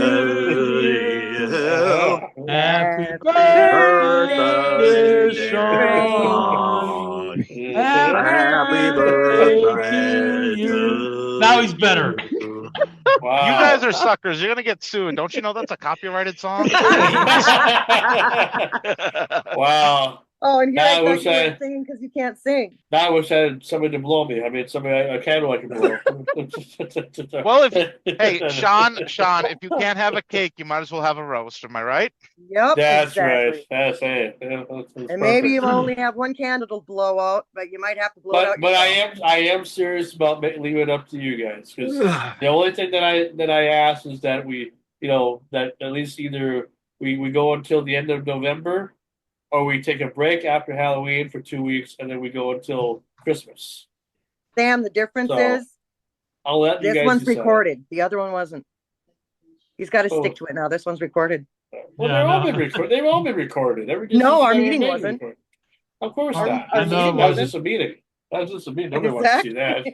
Mama T, quit talking about the meeting. He gets mad. We have to sing happy birthday every time we bring it up. Now you gotta sing happy birthday in Chinese though. Now you gotta do it in Chinese. I gotta do this too. Oh, come on now, that's racist. Yeah, I tell you. Well, anyway, so I'll leave that up to you. We can talk about it later, but I just figured I'd bring it up because we can split it up or we can just keep going until December comes and then be done. Or a And then we'll mid-season come break or something like that. come back in January, take the whole month of December off, come back in January, fully refreshed, for season 4. I want to give you guys enough time so I know other things are going to come up because this happened last year. Folks, let me tell you what's happening. I'll do the All right, he has a special guest that he wants to do by himself, so he don't want us involved in it. That's what usually happens. I honestly haven't planned anybody. I won't plan up to next week. You know, I have some people in mind. I have some people in mind that I want to get on the show here, but this is after next week's little deal that we're. That's what I know is happening. I already know it.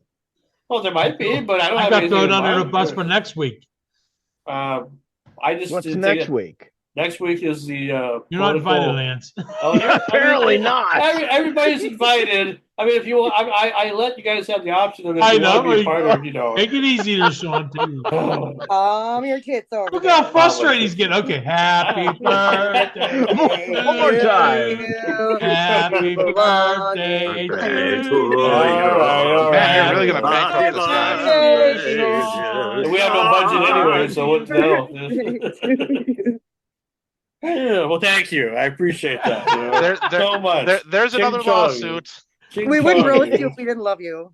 Oh, well, I'd hate to see what you'd be like if you hated me. Jesus, you'd be roasted completely. We would ignore you and talk about you behind your back. You still do anyway. We will on the show when you don't have us. Oh, okay. I'd never say anything behind somebody's back that I wouldn't say to their face. But the problem is, I say a lot of shit to people's faces. Oh, that's nice. But nice. I mean, no. For next week I was going to bill out anyway on that because it does make sense. Why? I don't know who these people are. Yeah. I just be sitting there looking pretty. I wanted to see that. Somebody's got to. What my goal on this is, I wanted to do. You never said what next week is. Sorry. I'm going to tell you right now. Okay. Right now. Read my lips. No, don't do that. No new taxes. Yeah. No. What I'm saying is that I wanted to do one political episode. One. And it has to do with our local politics in our area in Thief River. And so the people who are the show that are local that are more concerned or that have something to say about it, I want to be a part of next week's show. Now, everybody's welcome to be a part of the show if they want to. I'm not kicking nobody out. So Lance, if you still want to participate, who are the people? The positions running? We are going to be interviewing the mayor candidates for Thief River Falls mayor. There's already the current mayor, Brian Holmer, and then there's his opponent, Michael Lawrenson. And it's kind of become a big issue or a big deal because of, if you've ever been to our town of Thief River, which I know most of you haven't, but some of you have, it's kind of a messed up town sometimes with the way they do politics, the way they handle business and stuff, compared to how it's always been. Well, it's become more run down than it used to be. It used to be a nice family home, place to raise a family, and people always wanted to live it. When I grew up in Greenbush, which was a smaller town, 40 miles north of that city, I always loved being in bigger cities because they give me more opportunities to do things. I didn't want to be a farm kid. I was never a farm kid, but I didn't want to live like I was a farm kid. So I always loved the city life. Well, Thief River was our little Grand Forks kind of life. And then Grand Forks is like our little cities kind of like, that sort of thing. And I still think about that to this day. So now that I live here or in Brooks, it's still part of the Thief River area, even though it's a few miles away, but only 15 miles away. It's not that far, or 20. I want to do something with the local politics. I want to get people from my area to watch this show so we get some new viewers. And I feel like after it's all said and done, people will never forget about what they saw on next week's episode. So absolutely. It'll be a question and answer debate between both the politicians, and I'm going to get some local people, other than who I have right now, to be part of the show. And we're just going to do like what they do on TV, except we're doing it on Zoom. And how about Lindsay? Well, I'm going to talk to her about it. And Zach, I'm going to need him too because he's going to be one of my administrators. He's going to be one of the question guys. Yeah, good mediator. And I think Mama T, I think you'd be, I gave you a lot of shit for things, whatever. But when it comes to caring about things, perfect. When it comes to caring about local things, Mama T is perfect for that position. She's perfect. I mean, seriously, I get that a lot. High five, Mama T. So, Absolutely, might though. say there's always beef between us, but we roast each other, just like you said. So that's just, I'm sorry. Thank you. Sean, is it all right if Anthony. I wanted to follow up what you said there real quick. About the Thief River Falls stuff. Absolutely, you're 100% correct. Right now, it feels like the winds of change are coming over Thief River Falls, and I believe this is an opportunity for real good to happen. So I just want to say, as somebody who runs the Thief River Falls community in Chad and the place that you do publish it, thank you so much for hosting that and for letting me and the community be part of it. Also, absolutely. to anybody else who is listening, please, if you have questions that you would like to ask them and you would like to hear them answer in video format, if you're watching this, please put it in the comment section. I know me and whoever is probably going to be asking them questions will be looking at that too for some inspiration to ask the political candidates. And there might be some surprises along the way too of the people that I picked, because some of these people you might like, some of the people you might not like, but we all want to get along for this event because we all care about the community more than people think that we do. And if we come together and we bond together, we make the good things happen. And I want to make a difference in my community the best way that I know how, and so that's why I want to host this thing. It's not just about getting people to watch. Bravo for doing both sides. Yeah, I'm not. I mean, I'm not for either or. I'm just, I know Michael more than I know Brian, because Michael's from my area originally. So, and he has a big family. So, family issues are a big concern with a lot of families that live in that town, and I mean, just like I said, just messed up the way they do their business. I want to know why. Why are we living in these times where they treat us like we're in the cities, like we live in the cities, So that's what's going on next week. What's going on, Mad Dog? Mad Dog, how are you doing? How you feeling? Yeah, I'm feeling bad, brother. You feeling bad? Yeah. Oh, yeah. Okay. I was laying in bed and I'm like, I know I got to do something, but I just can't get up to do it. And I'm like, oh, shit, the podcast. So here I am. I got out of bed the first time today. Okay. Well, we appreciate you. I know you were. I don't know. You must have saw my interview earlier on today, or yeah, I was watching it. I was watching. Very good. Very good. Yeah. Well, I had John. I was saying some comments, but you weren't. Oh well, everybody was biting into the feed there. Yeah, we weren't really paying attention to the chat for that one. Not all the time. I had John and I had Paul from Guide for Best Source be part of it because they're nice enough to put our show on the air. I wanted to pay it forward, for once too. So that's why I had them on there. Well, we going to be joined by this is going to be a different type of guest, but it's my boss from the Seven Clans Casino in Thief River Falls, Verdell Bulow Jr., and he's the general manager of the Seven Clans Casino. How's it going? How's it going, boss? How's it going for you guys? Oh, we're doing great. Yeah. Greetings. This is my lucky number. Go ahead. My name is Verdell Bolio Jr. So Bolio. That's right. I don't know. I crush a lot of names. There's a lot of last names. It doesn't matter if it's Native American last names or Polish or whatever. There's a lot of weird last names out there. Even Zach has a weird last name. Hey now. My last name's French, so. Oh, okay. All right. Well, Zach or Verdell, this is my panel. You might be familiar with some of the people because you said you watched our content before. So this is we got Zach Gilmat, we got Mama T, we got Screaming Sam, Lance Warlock, Antique Man, Mad Dog, and now Verdell. And of course, me. You guys got a lot of cool nicknames. Yeah, it's fun. It's just so nobody can find us. Yeah, so nobody can find us. Yeah, that's right. We avoid the trolls a little bit better. Yeah. So, Verdell, kind of explain kind of what's going on here and let the audience and my crew kind of tell a little bit about yourself.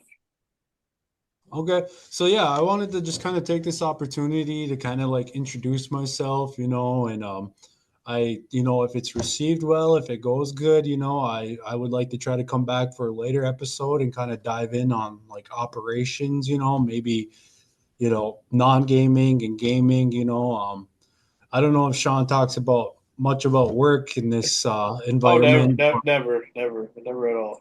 Okay. Never. So he's part of a big operation out here. He's part of the security department. I oversee an 80,000 square foot property, and that includes hospitality, lodging, hotel, uh, food venues, and then of course the gaming side of things. And I don't want to get anybody in trouble by jumping on here and talking about gaming and stuff like that. So that's why I'm kind of treading lightly and keeping a more kind of vague little description on, who I am, what I do here. And like I said, if it's received well, we can try to pick it back up later on and dive into it, But I kind of developed a little like script here, but honestly, I feel like that's not too genuine in my opinion. But I'll kind of just go off of that. Just first and foremost, thank you guys for having me. It's kind of intimidating being on something live, but I think it's kind of the future, and I got to get used to it. So, but like I mentioned earlier, like I'm Verdell Bolio Jr. I'm the general manager here at the Seven Climbs Casino, Hotel, and Water Park. And I just wanted to take this opportunity to just kind of introduce myself, give a semi-thorough background on my education, my work experience, and what kind of put me here in the position that I am today. I grew up in Red Lake, Minnesota as a middle child, and I grew up there kind of helping my dad operate his towing business and his auto repair shop. I'm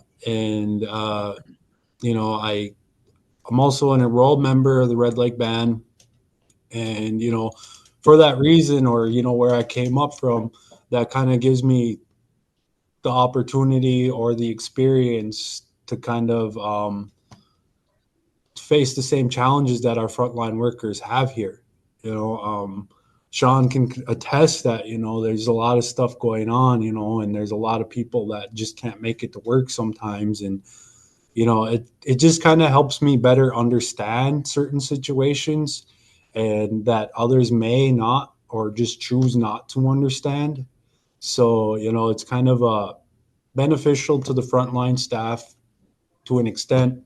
I also have a business mindset, so I know like if you have a job, you got to go, plain and simple. So, but I'll just kind of touch briefly on my educational background and then segue right into my work experience.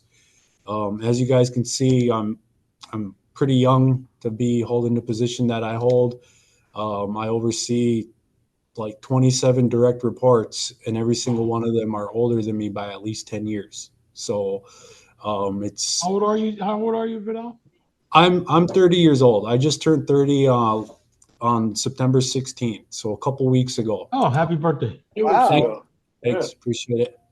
Do you think working for the tow truck company? Because I used to own a tow truck company. I had an auto repair shop. I had a used car lot. I had a body shop, and I do have a vending business. But we have casino machines now in our locations. You know what I mean?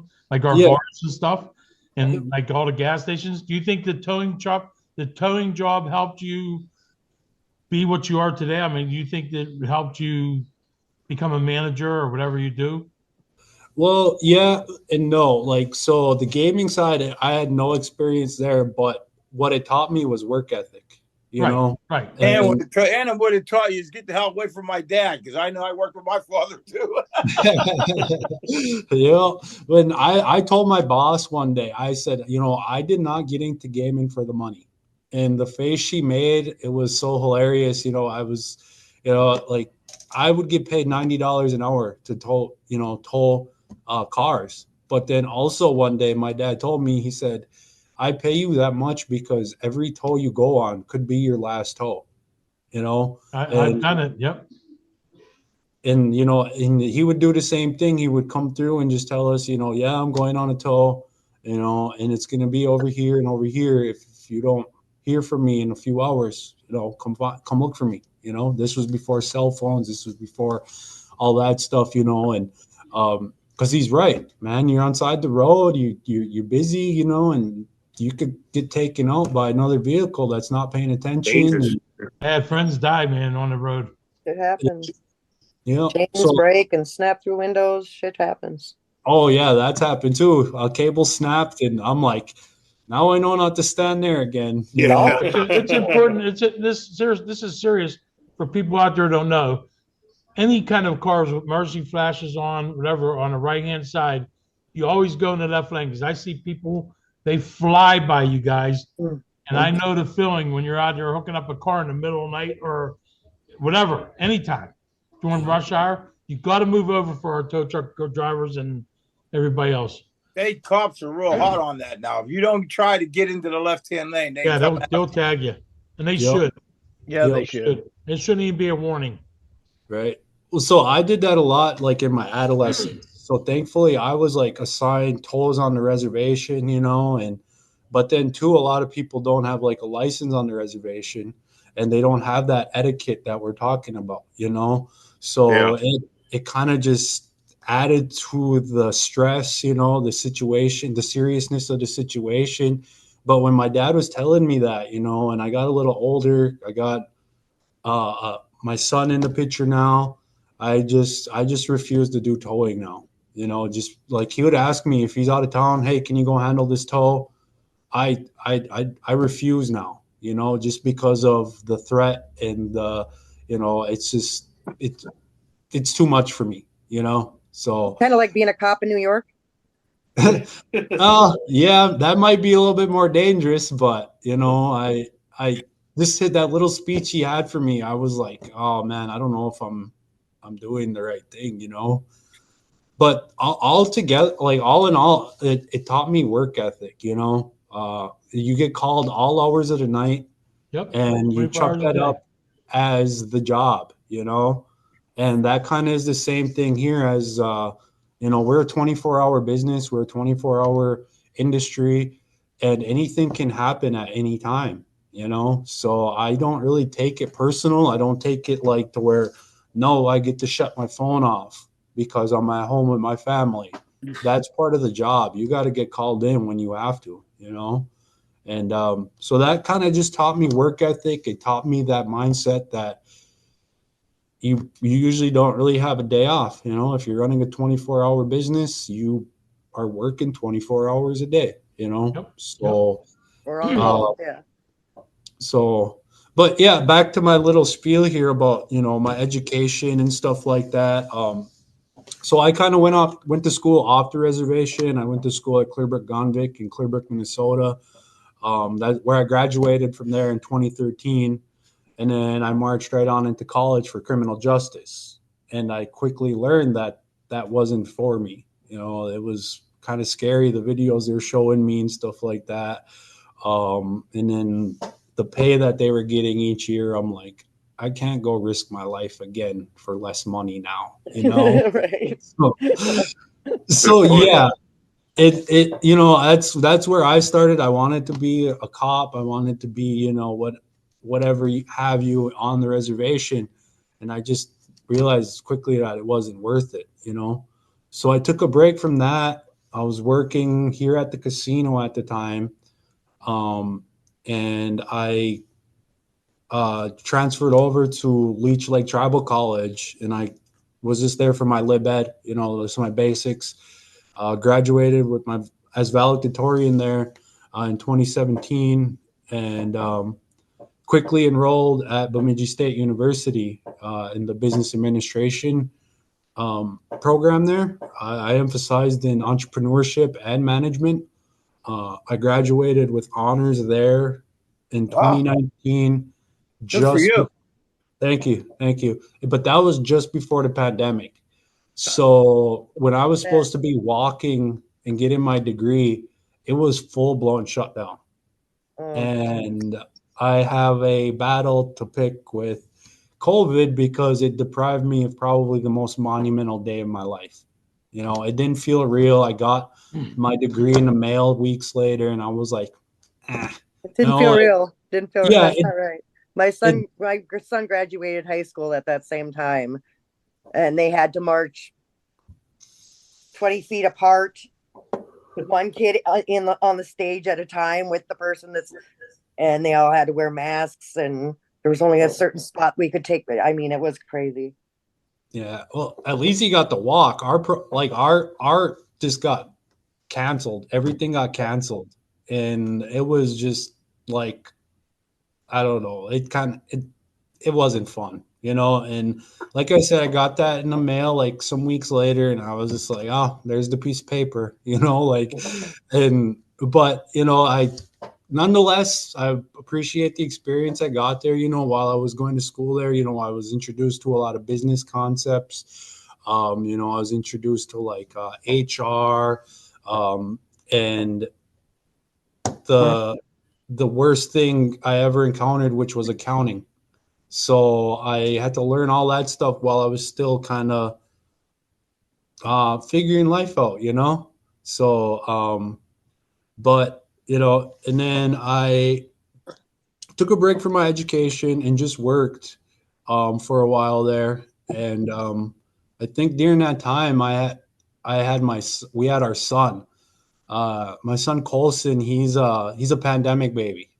So, you know, when everything was shut a lot of down, time on your hands, huh? yeah, that's what I was gonna say. During the pandemic, I got bored, so I was like, "Whoops!" And it's like paternal leave, you know, like maternity leave. Yeah, yeah. Well, I like just started in the workforce, right? And when this shut down, I'm like, I'm so bored. I'm so bored, you know, like, and everybody else was like, enjoy the break, man. Enjoy the break. And now I feel that I'm like, oh, I wish I could take another 8 weeks hiatus, you know, but it is what it is, you know. It is. So, and then after that, after my little break there, I ended up enrolling at University of Minnesota Duluth in this program which they called MTAG, and that stands for Masters of Tribal Administration and Governance. And the program was very business oriented. You know, they were teaching us accounting again. They were teaching us human resources, but the most important thing that they were emphasizing on was ethics.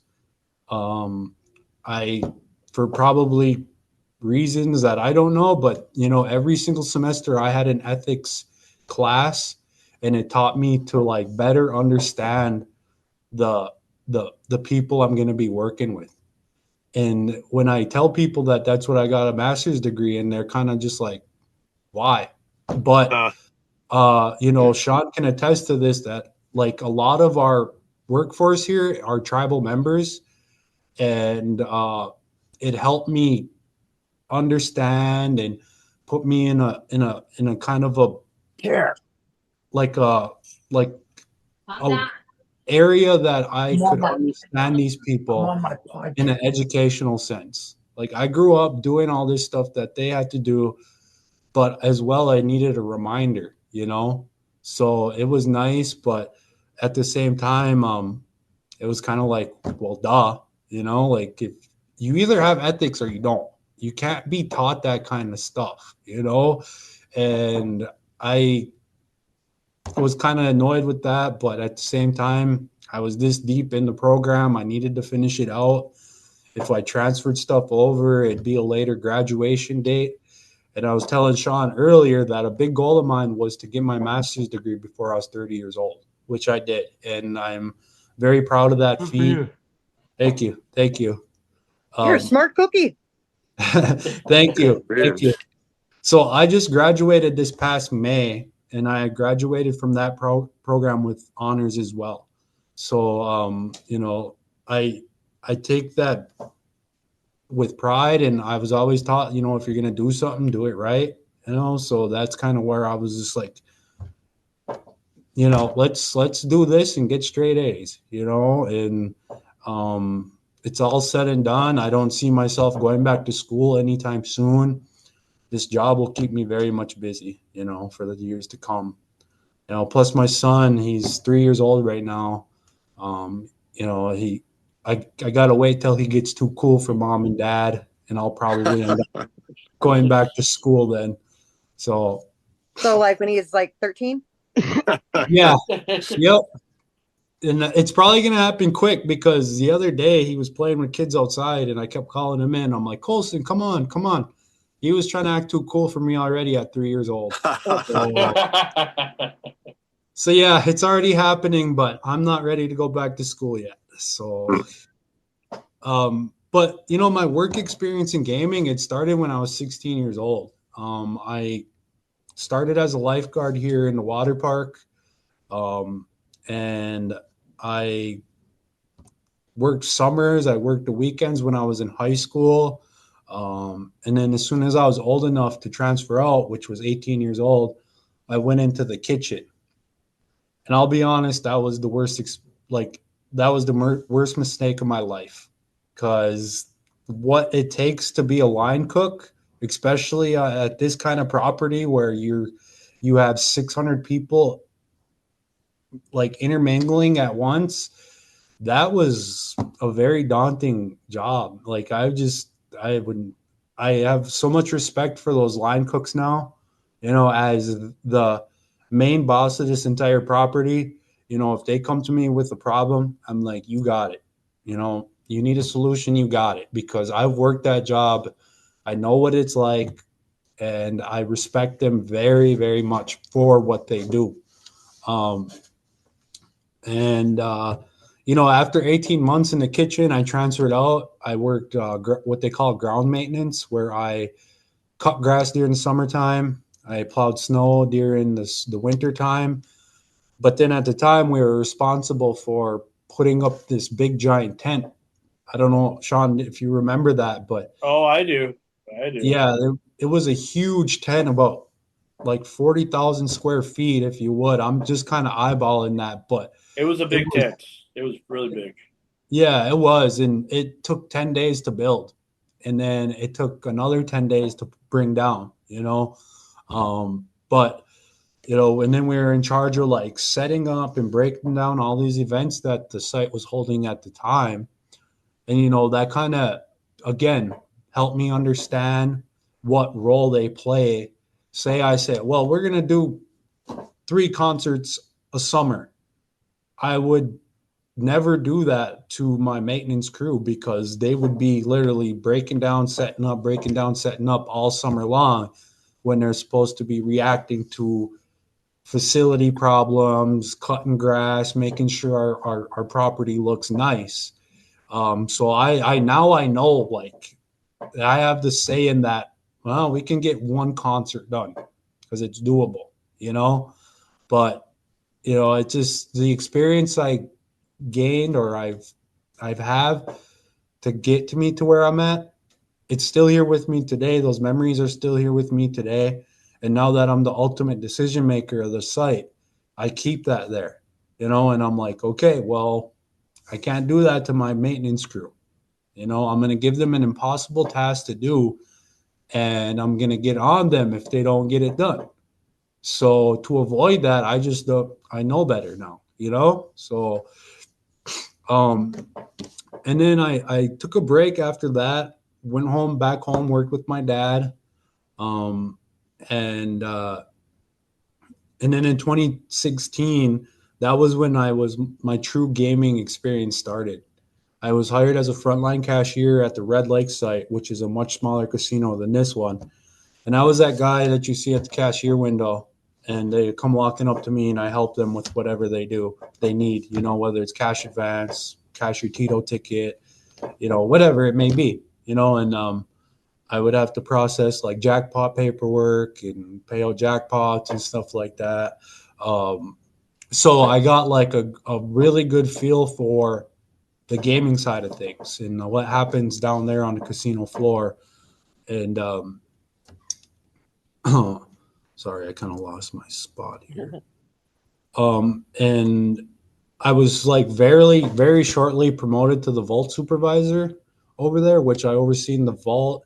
I created venue banks. I had to verify operational banks, and then I supervised the frontline cashier team. And then also I would always have to almost find remedies to disgruntled guests. So at the time, I think I was like 22 or something like that. And these people would say, well, let me talk to your supervisor. And I would come walking up and I'm like, hi, I'm the supervisor. And they're like, yeah, hold like, on a second. You go in the back room and come back again. Yeah, right. You turn around. So yeah, like that was just kind of I don't know, something I had to get used to because I still encounter that today. Like people will say, like, you're the general manager, you're just a kid, you know? And I'm like, well, yeah, I'm the general manager. You know, what can I do for you?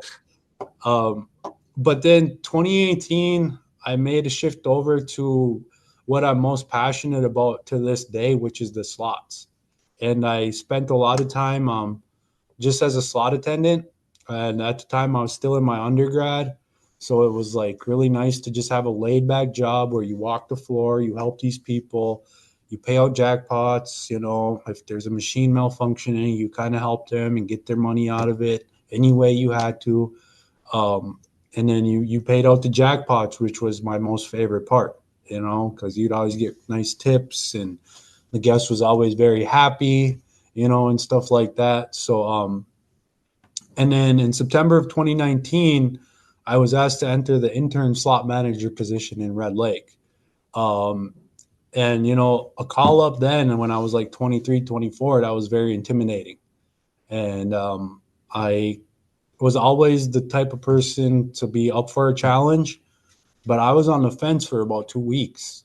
And I was like, I don't know if I want to do that. I don't know. And I finally pulled the trigger, did it. And like the rest is history, you know, like I was in the manager position. I was doing a great job at it. And then 90 days rolled up and they didn't even ask me if I wanted the job. They just gave it to me, you know, in a non-intern position. It was the actual slot manager position. You know, I took a lot of pride in that. But I rolled with the punches and learned the job, you know, and I learned very quickly that like you got to deal with people, their problems, you know, their attendance, you know, and then you have to deal with contracts, you know, and stuff like that. But the most resonating thing that I learned from that position was project management. So as a slot manager, you oversee hundreds and hundreds of projects. You know, like at least I did in the 4 years that I was there. It was probably like in the several hundred, you know, projects. And, you know, you guys walk these floors and you see like all these bells and whistles that they have on these slot machines. You know, that means a lot can go wrong with them too. So you're scrambling day to day trying to get these things maintained and get them operational, stuff like that. And then too, you'll see some with like these big fancy signs too, you know, and they're like shrouded nowadays. And it's just, you know, like I learned what goes into that and how many moving parts there is to it and what kind of expertise it takes, you know, and I realized then too, like I don't need that expertise, but I need to know the resource for that expertise. And I learned that like you need to be resourceful. You don't need to know everything that you're doing, but you need to have a resource for it. And that kind of spilled over into what I'm doing out here now in Thief River Falls. You know, like the last year or so, we've been filled with project after project and a lot of it's out of my scope of what I know. But finding that resource that does know it is what my job was to do, you know? So it helped me a lot as a slot manager and coming over here. But in Red Lake, I overseen 7 people. And here I'm responsible for 258 people under one roof. So and it's the biggest property of our 3 casinos. So it is the flagship property. And, like I said earlier, all these managers that I oversee, they're older than me by at least 10 years, and that was kind of hard to get through to people, but also at the same time, I had to stick to my guns because I was here to stay, So I am very thankful for what I learned as a slot manager. And at the end of the day, if you don't know it, there's a resource out there, and I'm sure you guys know that. Like, it's weird being on this live feed, but it's technology, and that's our resource now, is technology. And so you just gotta find that resource, whether it's a person or when in doubt, YouTube it. I used to tell people, you know what? You ask me anything, I'll if I don't know the answer, I know how to find it. Yep. Yeah, there's a resource there, So sorry, excuse me. I seen Mama T smoking a cigarette, so I feel comfortable hitting my vape now. So, that wasn't a cigarette, but this is.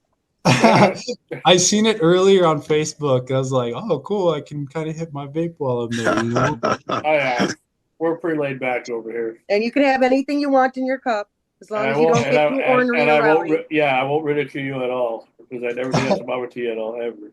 Ever. Absolutely not. Absolutely not. Happy birthday. Yeah, thanks. Well, I'd like to say a little something here, being the old man here.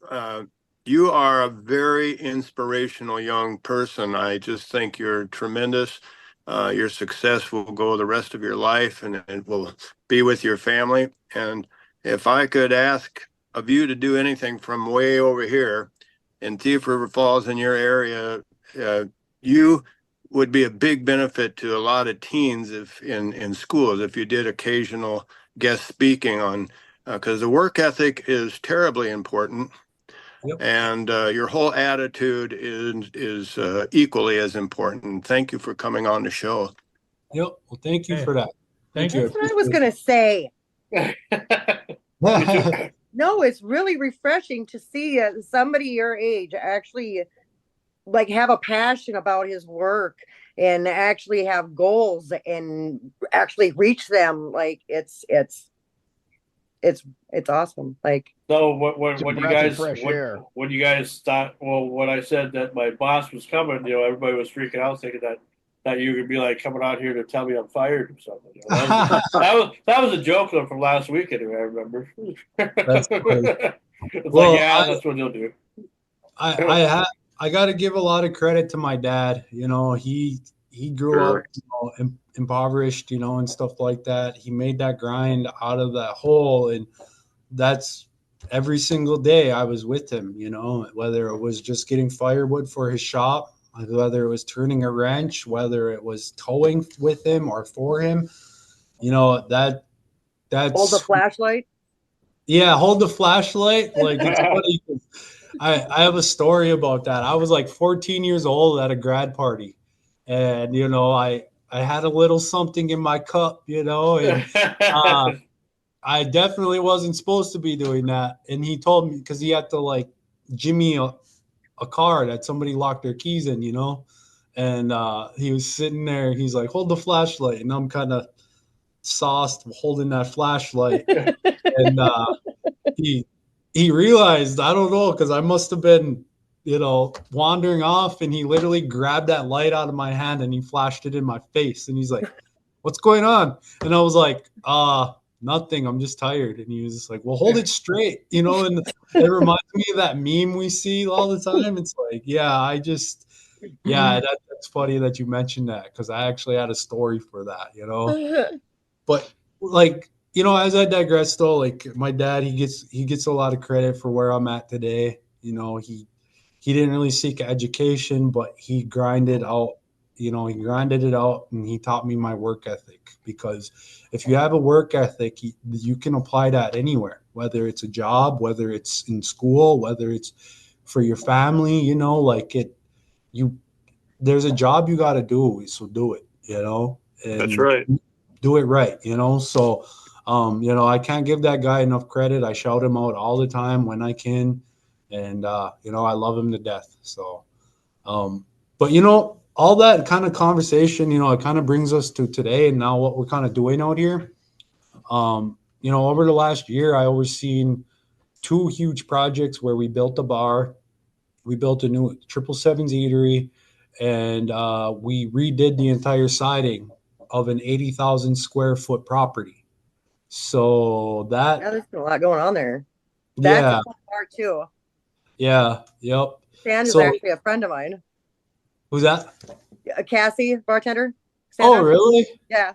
Yeah, she's great at her job, by the way. No, she's Yeah. amazing. So I was in there yesterday. It was Vikings football, right? Yeah. And everybody had their jerseys on. Every single slot machine was being used on the bar top, and then there was everybody had a drink, and that's what we're doing. We're hosting Vikings watch parties, and she was handling it. Like usually, I'll go in there and like another bartender is overwhelmed by it and stressed out by it, and I was like, "You doing good by yourself?" She's like, "Yeah, I'm doing She good." feeds off of it. Yeah, I see. Well, She's she has worked that here experience, so yeah, that's just the thing. She's not a rookie by any means. She knows what she's doing. Yeah. I'll tell you, Well, go sit down. I got this. I've seen her at the nail a time or two as well. Yep. And then Yep. they told me, well, we have a bartender with experience, and I was like, well, cool, great. I didn't really ask any questions on who it was or where they were from, and then I see her here working, and I was like, I recognized you, like. And the thing about it with Cassandra, she has a good attitude. It seems like she just really knows how to put a smile on people's faces. So you picked a good one there. You picked a good one. Yep. So yeah, like I said, we had the brand new bar. That first half of 2024 was filled with projects inside and out of the building, and I just kind of have to go back to that slot manager experience and the experience I had in project management, because before we even started that remodel, we had to scramble and renovate the upstairs restaurant because we had to have some sort of offering for food in as a to our guests in the hotel and on the casino floor, So like as of right now, we have 3 brand new food venues with the bar, which is called the Winners, 777's Eatery, and then upstairs is the River Road Cafe. And it's all brand new equipment, brand new flooring and stuff like that. So it's been a job, but I'm so happy that we did it and it got done, So, and then also there's a couple smaller projects that I had to mention. We with the outside looking more modern. I don't know if you guys remember or if you guys ever even seen our property, but like it used to have a rustic look. It had cedar siding. Yeah. It had logs everywhere on it, and stuff like that. It looked like a huge cabin. Yep. And I wanted to keep it as original as possible, but that just wasn't a possibility. So we pretty much converted the outside to a more modern look. If you guys ever got a chance, you should come out and see kind of what I'm talking about. But with that, so we had like a modern look on the outside, right? And then we had these light fixtures on the outside that weren't modern at all. So with that, we just went through all the property and converted it to LED lighting.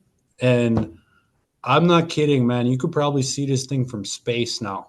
So it's just so bright and it's so refreshing, and like I drive by this place a lot at night and I'm just like, sheesh, man, I'm like 7 or 8 minutes away and I can see my work right now. Yeah. So, good job. So, thank you.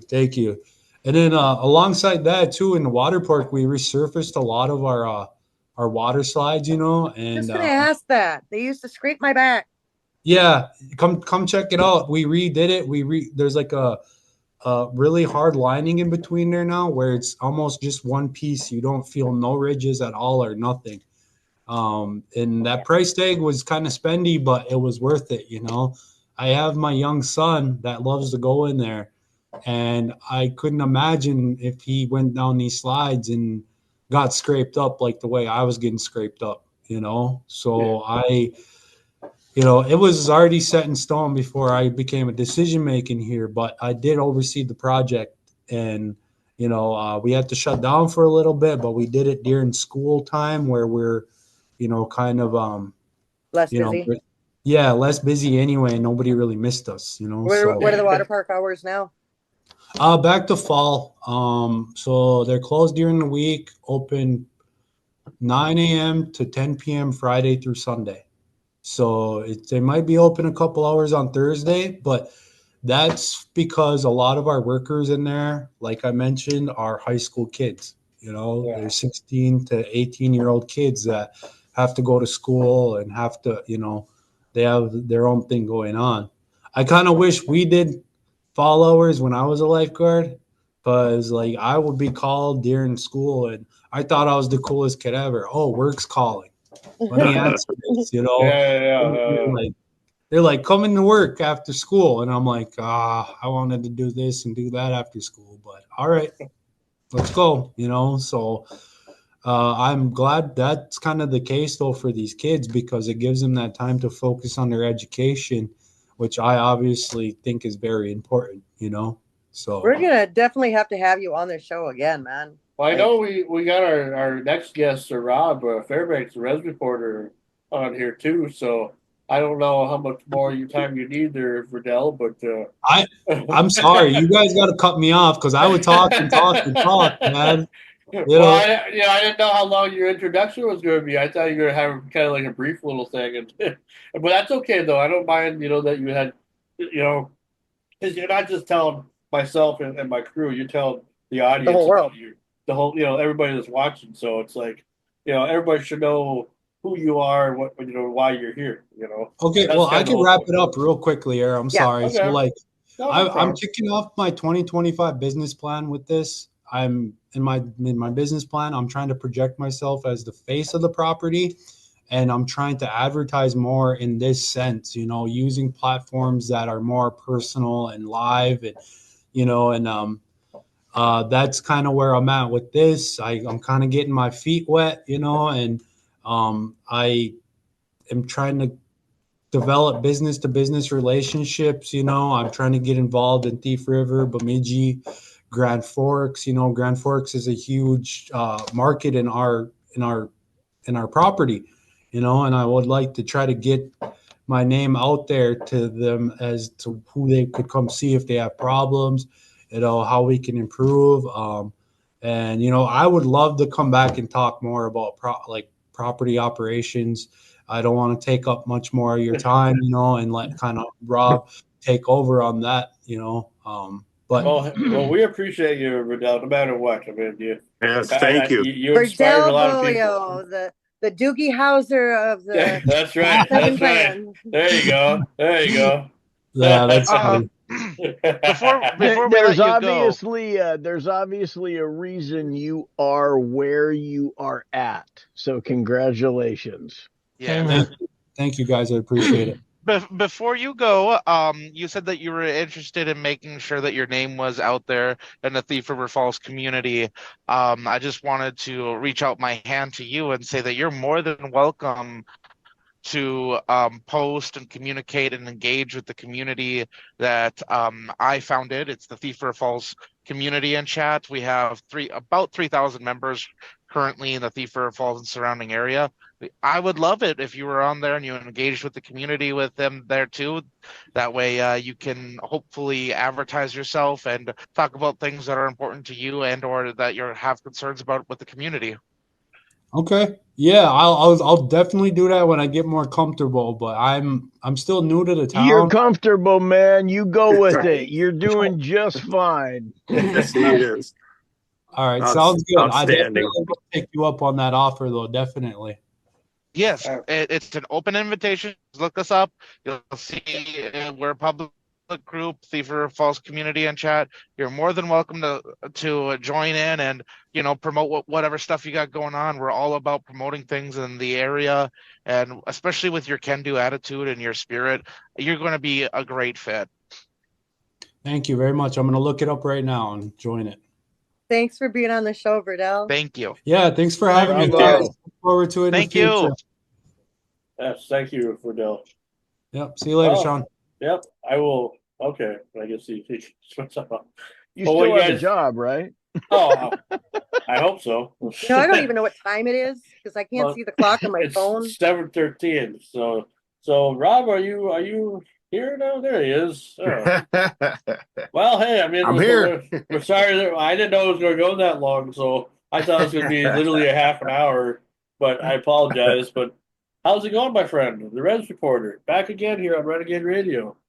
Yeah, I'm glad to be back. I think I had the same problem as I did last time. I had to manually punch in your ID and password, I think. So. Oh, sure. Yeah, that's Zoom for you. You know, it's like if you have an iPhone, it'll work with you, or it won't work with you. You got to do it manually. If you have an Android, it's different. I don't know.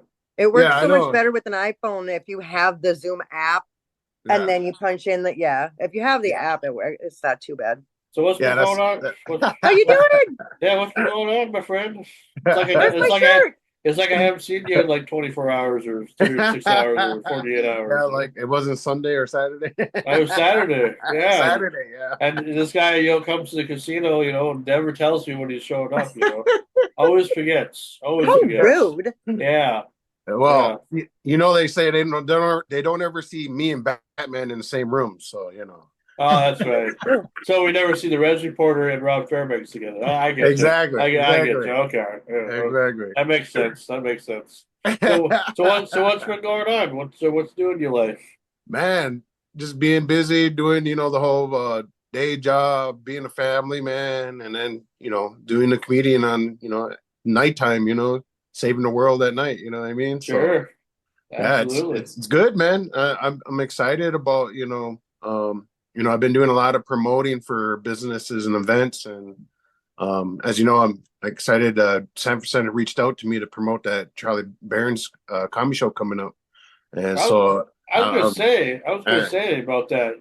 When you think about your character or the Res Report, I mean, and you think about Charlie, I mean, you guys are almost like the same person. I mean, it feels like it. The same vibe. I joked about he's a comedian journalist too, but he's more legit journalist. You guys legit credentials, and I'm more of your back of the woods bootleg Res Reporter. You know what I mean? I'm the anti-Res Reporter. Yeah, I'm kind of like the moonshiners. You know what I mean? I'm an outlaw. Res Reporter. Yeah. Yeah. I always love watching the mattresses and the dogs on the highway. I know it's funny. Like I did a report about Cass Lake. Yeah. I did one about the track dogs on Cass Lake and the East End dogs. Having a big res dog gang war, and it was funny because guys from Fargo and we were like, hey, I worked with somebody over there and I know what you're talking about, those track dogs and those East End dogs. I know. You got to watch out for them, man. So I thought it was funny that people know exactly what I'm talking about when I'm talking about Highway 2 over here. I was gonna say, like Lance, I mean, you should definitely look up this guy because he's I mean, you want to talk about creativity? Somebody who should be in Hollywood right now? Rob Fairbanks here. I'm serious. He does a skit called the Res Reporter, and it's like it got viral, and it's just like he's still like when people come in, it's like all the women faint anyway. See what I do. Well, yeah, I've been checking out I've seen a lot of Charlie's videos. He does a lot of skits too that what I mean, it's like you said, it's like hometown Midwest vibe, you know what I mean? And yeah, similar, and that's exactly why I think it's Nightlight Promotions is the ones that reached out. Those are the ones promoting his show, and they're the ones that actually reached out to me, and they said, your social media platform matches what we're looking for in the same customer area, you know, and I was like, oh wow, oh okay, yeah, You heard of me? that's cool, What? Yeah, me, yeah, I'm like what? Yeah, exactly. Are you sure it's right? Are you sure it's right, Fairbanks? Yeah, Exactly. I had to double check. Yeah, I had to look around like, who, me? Could be my brother Todd. Could be my lost brother Todd. But yeah, I mean, I'm just, man, I'm so humble, man, that that people are still like wanting to like hit me up and want pictures, and they still want, you know what I mean, like that. That's still like, man, and the t-shirts, yeah. Oh yeah, and the teachers like, I didn't know that was gonna become such a craze as it has. You know what I mean? It just took off. Like, I got people still hitting me up for shirts. I got to keep up. You know what I mean? Yeah. You know. So. And if you ever send one to Mama Tia, make sure it has a real wiener on it too. You know, you take that with a grain of salt or something. Well, whatever. I wear a large, by the way. Oh, okay. All right. Throwing that out. Yeah, exactly. I have to remember, bring it to the show. You know what I mean? But. Well, what was I going to say now? Well, we did the interview with Charlie earlier, or I did, with John and Paul from Best Source. Charlie was kind of confused because he thought that, well, his manager Dante said that nights don't really work for him as far as doing interviews, and they got the wrong message passed or something, because he was actually hoping that you and him were going to be doing this together. And I said, well, that's what I was hoping for too. Yeah. But it just kind of worked out this way. But either way, he sends his love. He says hi. I'm sure you watched. I don't know if you watched the interview at all earlier on at all, but it was fun, and I have you to thank for all this. You know, regardless. So I do appreciate you being so kind to me, and hooking me up, because that's a big deal. I definitely owe you. No, yeah, I thought it was super cool of him too. You know, I never met him before, you know, and like I said, it was like third party, you know, his management and his people were kind of like messaging me, and then finally they were just like, you know, I kind of told them about, you know, I'm going to be on the podcast, and I wanted to like help promote the show, and that I had mentioned that you would like to have him on the podcast, you know, as well, and they were like, well, I'll pass the message on to him, and for him to respond back and then actually message me and say he wanted to be on the show and all that, I was like, wow, that's cool. You know what I mean? I wasn't expecting that, you know. Did you start to fangirl a little? Yeah, exactly. I know I did, man. Well, the guy's so funny. I mean, I feel like if we did actually hang out and know each other, I mean, we get along just fine. You know, he's fucking hilarious. And he's not that, you know. And then what you call it? His other friend. I forget now the other guy's name. Was it the guy from Fargo, the You Betcha guy? Is it Millard? You Betcha guy. Miles.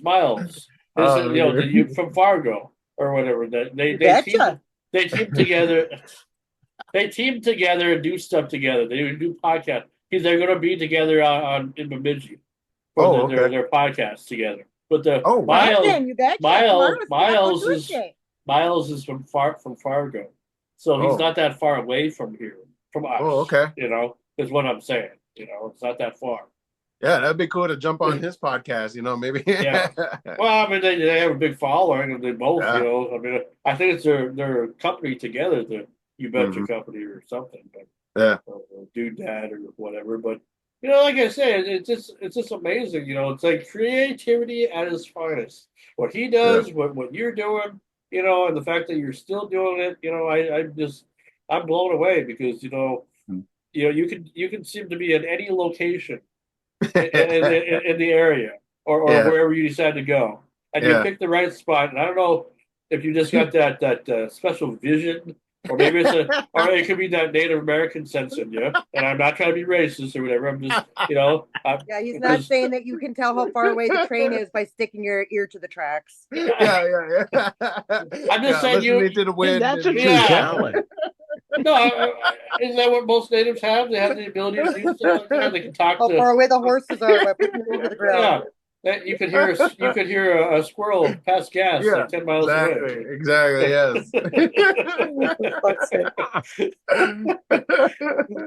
Maybe that was a little racist, but I don't. You know what I mean, though. You know what I mean, though. Oh yeah, oh yeah, I know. You pick a good spot, and wherever Yeah, you go, it seems to do you very well. When you yeah, get into character. You can yeah, make whatever weather that is going on seem yeah, freaking You could be hilarious. you yeah, could be broadcasting from an outhouse. You can say, "Oh yeah. my God, I found this outhouse. Well, there's plenty of I'm here. going live. I'm going to take a dump here, and then I will talk. We'll talk about it when we Yeah, come back." yeah, yeah, yeah. Yeah, I mean, I just like when like you said, I love those like show little spots, you know what I mean? Like something catches my eye and I'm like, oh wow, that's cool, or that looks interesting, or that'd be a good spot, little, to show, do a video at, and I just love it when people like see the video and they'll be like, hey, I know that spot, or I fish in that spot, or I hunt in that spot, or they'll tag somebody and say, hey, he's over here, and where are you at, and so I love that, and that's part of the reason why I love doing the reports, is because I want to showcase like the areas that I'm at, and just different places, and I love, that's part of the reason why I started it, doing the Leech Lake weather reports here. It's just because I wanted to show where I'm from. You know what I mean? And yeah, expand it. Definitely expand it. Yeah, and give back that sense of pride, and that people are saying, hey, I'm from there. He's from where I'm from. And stuff like that. So yeah, I love it when people say I used to hunt there, or I know that spot, and my uncle used to go there, and you just bring back memories of. Or that's the spot where I made love with my wife, just like when we had babies. That exact spot right there. Yeah. That exact spot where the baby was conceived. Yeah. So yeah. Oh, that's funny. That's funny. I mean, has there ever been any really weird locations that you thought, oh, I don't know if this is going to work, but we'll try it? Yeah. I mean, has there ever been any weird locations that you've ever been on, where like when you try to do a report, that you think that I don't know if this is going to work, but let's try it? Let's see. Yeah, probably like on the middle of the highway when it was like blizzard. I think I was like Deer River, and a snowplow come flying by and like didn't slow down or nothing, and I was like, maybe I shouldn't be here this close to the highway when the plows are out. And I joked about it in another report. I was like, they don't know, they can't see you. It's like, because they can't, they don't. So yeah, I was like, I think that time was a little sketchy. I don't know, but yeah, I don't know. Not most spots I go to, it's weird because it's just like people recognize me. You know what I mean? And I'll pick random spots, and it's just funny now because they'll drive by and they'll be like honk honk honk, and I think that's so cool. I will say that if Screaming Sam lived real close to us, and you and him did a sketch together like that, I can only imagine what it would be like if the Res reporter met Screaming Sam. They did so. I'll come out and visit. So do you believe, there you go. Rob, do you believe in like life in outer space? Have you ever spoken with any aliens before? No. I joked about that, about them speeding through town, in Bemidji, when there was a loud boom in the sky, and stuff like that. Yeah, I love the memes that came out after that. You know what I mean? Like after doing that report, everybody was like, putting aliens next to aliens and stuff, and I thought it was great. Well, I remember the last interview when you were here last year, and you were talking about like why you created a character, and kind of how you grew up, and like in old Hollywood and everything. Well, we have a guy who's from the old Hollywood, and he loves it every time I introduce him. But Lance Warlock is a friend of mine. He's from Washington, but his dad played Michael Don't Myers. hold that against me. Yeah. His dad played. Hey, it's a badge of honor. You should be proud of that. Yeah. His dad played Michael Myers in Halloween 2 back in 1981. Wow. So this is his son, and he's my good friend. We've known each other a long time, and he's every time I've asked him to do an interview because he does like music and stuff. Lance does like scores and stuff. Wait, you do? Oh yeah, that's right. Well, hey, What else do you think he does? What do you think he makes pottery or something? Or what? Makes pottery? That's right. I'm trying to get a job at Funko. Yeah, there you go. Oh, you'd be the best job over there. You should just be the tour guide. You know, how the fuck are you guys today? That's right. Well, anyway, That's so right. I'm saying that because of the fact that you like the stuff that we all kind of like, the old school comedy and you know this the way films used to be made and stuff. Did you ever get a chance to see the new Beetlejuice movie at all? No, I actually haven't, man. I love the original so much. You know what I mean? I just, man, I don't know. I seems like every time I see the sequels or something or whatever, it's just kind of like I'm too judgy. You know what I mean? I go in there all judgy. You know what I mean? And I I'm don't not gonna like that, this. I'm not gonna like this. You know what you yeah, gotta do? yeah, wrong. exactly. That's wrong. You know, your new thing. What you should do is just do Res reporter at the movies. You know? Yeah, Just be a movie reviewer. Yeah, there you go.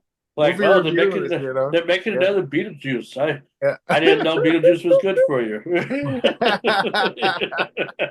Exactly. Yeah, I could be your writer, Christ. Yeah. Yes. No, man, I love that, man. When I was a kid, I loved Beetlejuice. You know what I mean? And Michael Keaton, man, he did a great job in that. It was like, man, he's so funny. Like the characters he does, man. Or he does awesome. And now all these weird commercials with Bob. Really? Hey, Michael Keaton, I grew up. He didn't live too far away from us, but I got when they were filming that movie Gun Ho here in Pittsburgh, I got to see all them guys every night. They'd stop at the same bar in Mount Washington. We'd all get together and drink. It was hilarious. Nice. Norm used to walk in, they all yell, "Norm!" Well, yeah, because Mad Dog he lives in Pittsburgh, and okay. So like, that's the home of Mr. Rogers too, because Mr. Rogers' neighborhood was filmed there. Yeah, that's why Michael Keaton had, he was like the prop guy or something? He was one of the puppets too, I think. Okay. Yeah, that's something about Michael Keaton that people don't even know. You know, most people don't. That's where he got his start, actually, from Fred Rogers. Yeah.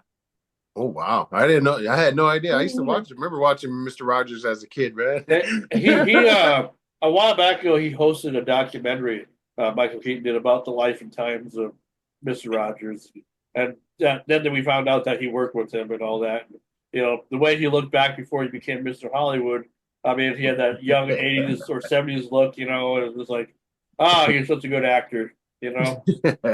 That Barney Rubble, what an actor. Remember that on Night Shift? That Barney Rubble, what an actor. They said that originally the idea for Beetlejuice, if it would have had a sequel back in the day, it would have been a Beetlejuice Goes Hawaiian. Can you imagine that? You know? Yeah. Let's all go Hawaiian, you know? Yeah. But sandworms, I bet. Did you try to watch the Ghostbusters movies after I seen Afterlife? Yeah, I seen those ones. Yeah, they're okay. I just like that they brought back the old cast, and I thought that was cool, giving them some work. You know, letting them, kind of giving them a shout out. You know what I mean? Letting them make appearances. But it didn't ruin your childhood at all. Yeah, it didn't live up to my expectations. Yeah, it didn't do it for me. You know, again, I'm a big fan. I was a big fan of the original Ghostbusters. You just can't beat a classic, man. Well, I'm a fan of the second one, and you can't beat Vigo the Carpathian. Yeah. those two were actually good. The second one was actually pretty good too. Yeah. Yeah. So. I like them too.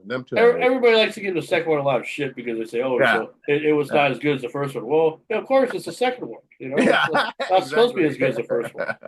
You know, it's better. Exactly. But yeah, that was I love the Bill Murray was always one of my favorites. Growing up, watching Saturday Night Live and stuff and Caddyshack and all that. You know what I mean? Like now that you're hosting this event on Saturday, which we'll be part of. What is kind of like your schedule? Like what other things are you going to be up to this coming month here?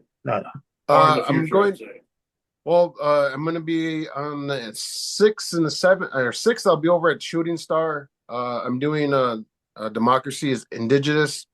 as part of the Minnesota DFL activist coalition, whatever. I can't remember what the name of it at all it is, but I'll be doing some entertainment for them. So I'll be over at Shooting Star on the 6th, and then the 7th, I'm going up to Red Lake, Minnesota. So I'll be up there. They're doing the same thing up there, so I'll be doing some comedy for them. And then I'm supposed to be going. I'll be going down to Boys Ford, I think, towards the end of the month. And so, and then I'm being doing some Halloween stuff also at the end of the month. I usually we do. They always here in the city of Cass Lake always does a trunk and treat or whatever you call it, and so I'm always volunteering, and I love to get in like characters and stuff like that. So last year I was dressed up as my Rezzo the clown character, and I was handing out candy and stuff and just hanging out, dancing around the streets, and kids were actually recognizing, they knew who I was. They were like, "Hey, Rob," and so I thought that was cool. They knew my character from my video, so I thought that was cool, So this year I'll be dressing up and doing the same thing, giving out candy and just kind of hanging out. So I think Lance would appreciate it. I think Lance would appreciate it if you dressed as Michael Myers. There you go. I would make some babies cry, but I don't even do that. Well, you're not just like your father. Come on now, like father, like son, dude. Now I turn the lights out and hide. You know a character that Lance played in the Halloween movie, because Lance was in Halloween 2 as well. He played the Boombox Boy, the Boombox character. Oh, that was huge. Yeah, it was huge. I'm making it bigger than it probably was, but you know what? It's still something. You're still part of Hollywood history. So. What did you play? Right. No, he played the Boombox Boy in Halloween 2. He was like 13 years old or whatnot, or something like that. God, I gotta go back and watch that now. I'm serious. Yeah. Me too. Old Hollywood, man. It's the time of the year we're getting scary now. So you get royalties? No, because you know what? It was a no pay. It was a hey, who's going to do this? Well, I'm not sure. Well, how about Lance? Extra. Oh, okay. Hey, where's Lance? Where's his son at? Bring him over here. Hurry up. That's it. What I kind of that radio on his shoulder. What I wonder is why they didn't do more with that character, because you could have been more the hero of the town with the character. Be like, hey, I'm like one of the only survivors, right? Yeah, but I'm saying you could have been the one that could have saved everybody from Michael and everything. I found a way, because you just never know. I mean, what about Corey Feldman and Friday the 13th? You could have been him. You could have been like that. Oh boy! They could do a sequel now, and Lance, I don't know. I'd rather might have wanted been dead. They might have remembered you a little bit more in the movie. They did that with Chucky. They took the little boy, and when he was an adult, they made a sequel. Oh, absolutely. Yeah. I'd be listening to an iPod. Well, Rob, we appreciate you coming on the show again for the second time. I mean, I give you a lot of shit, when you come see me, and just but I love you, and you are true. You are just like how I thought you would be, and just a genuine, great individual, regardless of how much crap we give each other sometimes. Because you're nice enough to hook us up, and now we get to go and have a fun trip to Bemidji on Saturday, and. It's I appreciate you more than you know. You've helped out this show more than you realize. Well, thank you. And then I'm just, like I said, I'm just happy to be part of the show. And yeah, man, happy birthday. What I mean? You. So this could me giving you them tickets, it can help make your day a little bit better. You know what I mean? So I appreciate you too, man. It's more like tickets. What tickets? Oh, we can't talk about that. Don't say nothing. Yeah. Oh. Don't say nothing. Don't say no. Oh, did I spill the beans? Yeah, you kind of did a little bit. Oh man. Man. I'm sorry. Well, anyway. Never mind. I bought him tickets so he could go to his own event. He bought me. Okay. Yeah. I'm a good person. Yeah. He bought tickets so me and Johnny can come down and watch it. That's right. Where can people find you if they want to know more about you? You can check me out on Facebook at Rob Fairbanks or Res Report. You can check me on YouTube, my channel on Rob Fairbanks. I'm also on Instagram, Res Reporter, TikTok, Res Reporter as well. And you can, if you want to check out some of my merch, you can go to resreporter.com. That link will send you to, if you want to shop online or whatever. So, what do you have on there besides the Wiener Water soup shirts? Well, we just got the shirts and the cozies, but I've sold out of cozies right now, so I'm reordering, and then I'm getting hoodies in. I'm excited about the hoodies. Oh, okay. Those are coming. Yeah, the hoodies are coming. So. All right. Well, hey, we don't want to take up any more of your time, and I don't want to take up anybody else's time because we've only been out here for over 2.5 hours, just most of us. So, Verdell, I tell you, he can talk. Anyway, no, he's a good guy. I love that guy. Well, we appreciate you, Rob, and thanks to my panel, Mama T, Screaming Sam, Lance, Sorry, Anthony, I had to disappear. Mad Dog, everybody. We appreciate y'all, and we'll see you next week. And thanks for all the birthday wishes. Yeah. See you next week. Next week's episode of Renegade Radio will be a little bit different than what we got what we got going on right now. So we'll see you guys next week, and thank you guys again for hanging out tonight. Hit my music. All right, bye-bye.